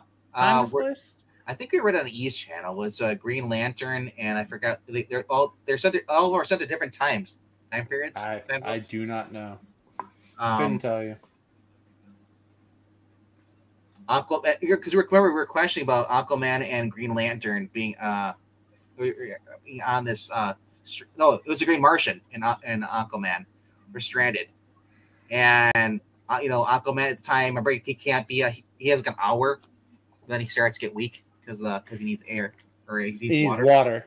Yeah, I remember that one. Well, I think I was there for that one, or maybe I watched it. Oh, you know what?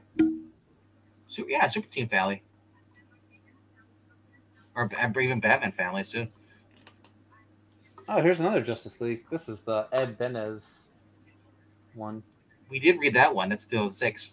Yeah, that's my first Justice League comic. It's the first Batwoman. Kate lesbian. She's on the cover. No, she's not. Yeah, she is. She's on the left side, upper left side. Oh well, they don't have it's the facsimile. Oh, you don't. Oh, you have the crappy. That's the facsimile. Yeah. No. You know what? I clicked it on here. So I'm not reading Batman Damned. If you want to go look at Batman's wing, go on those parody sites. I'm sure Axel Braun has one. Thanks for that image.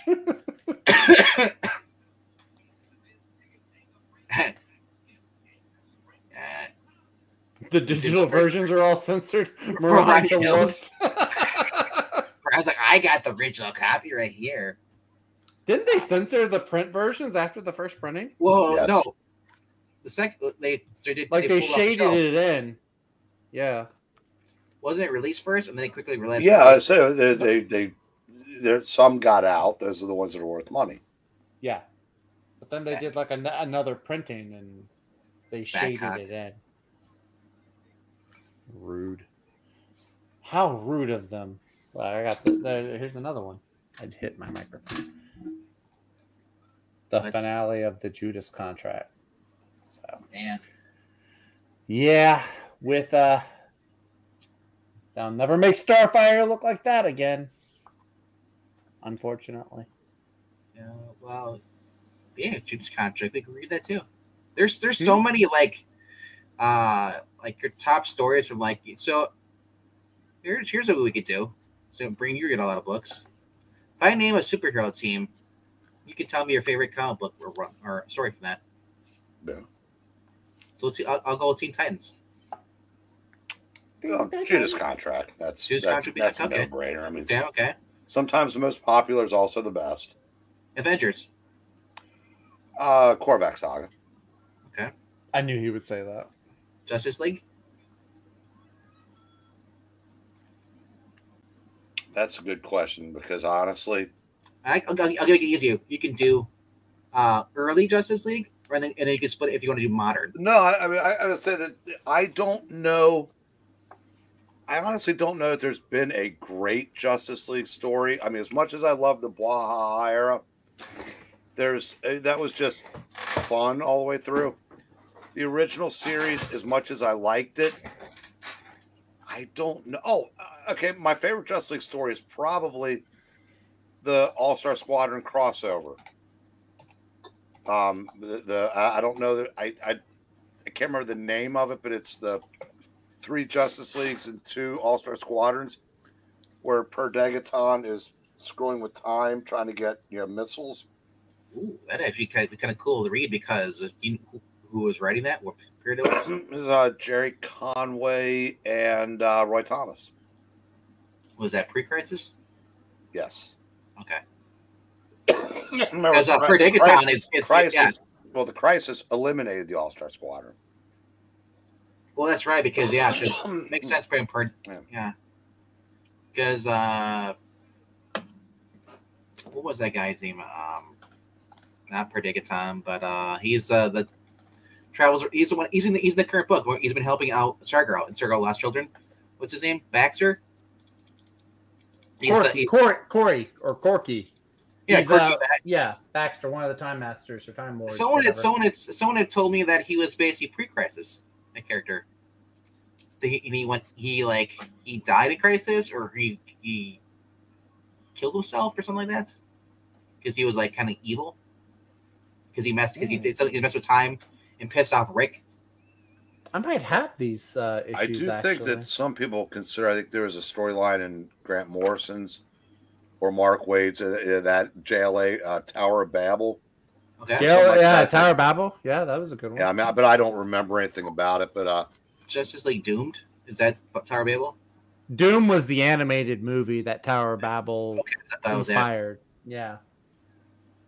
I mean, MK Justice League versus the Avengers is a big cast book. Yeah. What about Crisis on 2 Earths? That's a huge. Well, those were fun, but basically in those days, all they would do is they would split off into like 2 and 3 people and go Mary Sue their opponent. Well, they'd get beaten, captured, escape, win easily. That's how they all went. Even with the Crime Syndicate first appearance? Same deal. That's just the formula that Justice League had in those days. Was it like, we see it's probably like the 80s when they started, post-crisis when they started getting more serious? No, 70s, but 70s. but it's just I really can't think of any great stories in that the first incarnation that lasted 261 issues, I think it was, that that they basically ended with the Crisis. I don't know. Like I said, there are some good stories, but as far as memorable ones, there really weren't that many because it was not I said, the Avengers, like example, they're hokey. Yeah, the Avengers were Marvel's Justice League, and so it was so much better. I mean, there's no comparison between the two. I got a memorable Justice League story. Justice, 12 issues by Alex Ross, and you just Google that. But it's no, it's not, I have the book. I have but the collection. It's an out of continuity deal that. Yeah. I mean, I said it's it's. I mean, I think that Nail and Another Nail are fantastic stories. Nail, yeah, the Nail's a good one. But again, I said, as far as like in their own book, you probably do have to go to later iterations of the Justice League to find something truly great. Now, yeah, LK loves a story in the 190s. Yeah, I said I'm a fan of the crossover with All-Star Squadron, but like I like the Englehart books, but his Avengers was infinitely better than his Justice League. There was the Justice League. It was like, I think it was in the 180s. I have one or two of the. I don't have. It's a 3-part story. But it's a Darkseid. Yeah, with Darkseid and the Justice Society. Yeah, where he like wants to replace Earth 2 with Apocalypse, basically. Yeah, the story that was cool. I'm not. I guess I don't really read much Justice League, but I did love the team up with Jay and Wally and Barry. When they met, he had two flashes where they're both running on the covers. Barry and Barry and Jay. I forgot what issue that is. That's 123. Yeah, fun story. Yeah, I mean, I said there's a lot of Flash stuff I need to read more, about that. But like I said, Hey, what's up, Ampy Real? Yeah, she says I'm sick, but I'm here to your support. Yeah, she hasn't been feeling so well. She hasn't really been streaming this week, So go check her out on her channel. She's got some stuff on there, and she also has a little link on there. You can, if you want to drop her some money, so she can get some cool stuff if you want to, or some meds. Well, kids, we've been on for over 3 hours. I know. Yeah. So that being said, check us tomorrow at 8:30 p.m. Eastern. We're going to be reading Brave the Bold, number 60, first appearance of Teen Titans and the Wonder Girl. And then after that, well, we'll see. Maybe he will do something over at I Love Comics. Go subscribe there if you haven't done so. Check out his videos. Leave some comments. Let him know that he's doing a good job. Help cheer him up. Anybody, then we'll see you on Sunday, definitely for some FF, and who knows, maybe a Spider-Man on the channel here. I'm not sure there's an auction this Saturday. I think there is. He was showing off something. He called it a big dog. Yeah. So there's 2 big dogs. Actually, they're really kind of cool. I thought, well, one of them he said he got for himself. I thought the first book was one he got for himself. That omnibus. Do you really think he's going to hold on too much longer if he needs the money? So, oh no! If it is the money, I'm sure he'll sell it. But if he can avoid selling it, I think he's excited to have it. Was it? Because it was like Legion. I think it was like the volume 1 of the Legion. It was Silver Age, or something like that. It was pretty nice. I know he's a big Legion Super fan. Friends Saturday Morning Comics, volume 2.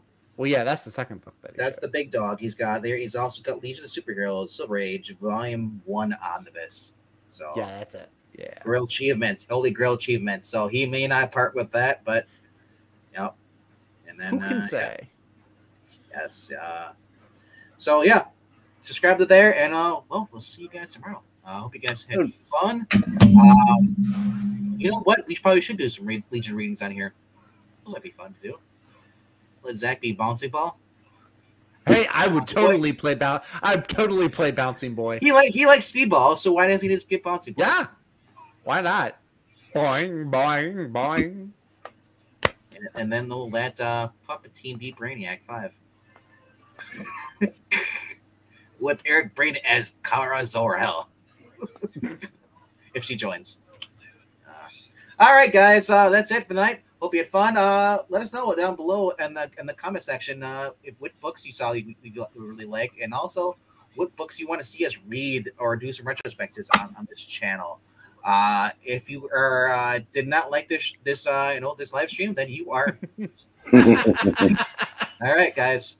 You know the drill. Here is the little thing here, little tag. Click like or dislike. All we want is interaction, so we get shared more on YouTube. Also, if you want to share us out our channel, that'd be awesome. The more people know about this channel, maybe the more subscribers we'll get. We're kind of stalling at 281. I noticed that, so we're Stalin. Nobody wants to be Stalin. Everybody should want to be Churchill. I know, right? Thanks for giving him that one off, Ving. Yeah, yes, I know. God, Zach, you just went, here it is on top of the net, spike it down my throat. Yeah. Of course, the fear would say he doesn't like Stalin. He doesn't want to be persecuted. We're giving him this one off. All right. And also, if you want to go to the channel, you can also donate to the channel if you want to. It helps Zach become less racist. Dollar Day. And everything. You can do download and do more. Just help the channel. Pays for the StreamYard. Pays for the Marvel. Wait a second. We just got some donations to the Zach Fund. Oh, it's in Confederate money. I thought when Bouncing Boy married her, she was Triplicate Girl. No, one of her had already been killed. Oh. All right. Yes, as Rhaegar says, later, Gators. Later, Gators. Bye, little Rhaegar. I'll see you later. Kids. That's right, because I still do the Zach. That's right. Zach's like, how much for that boy? I own you now. I don't like this joke, and I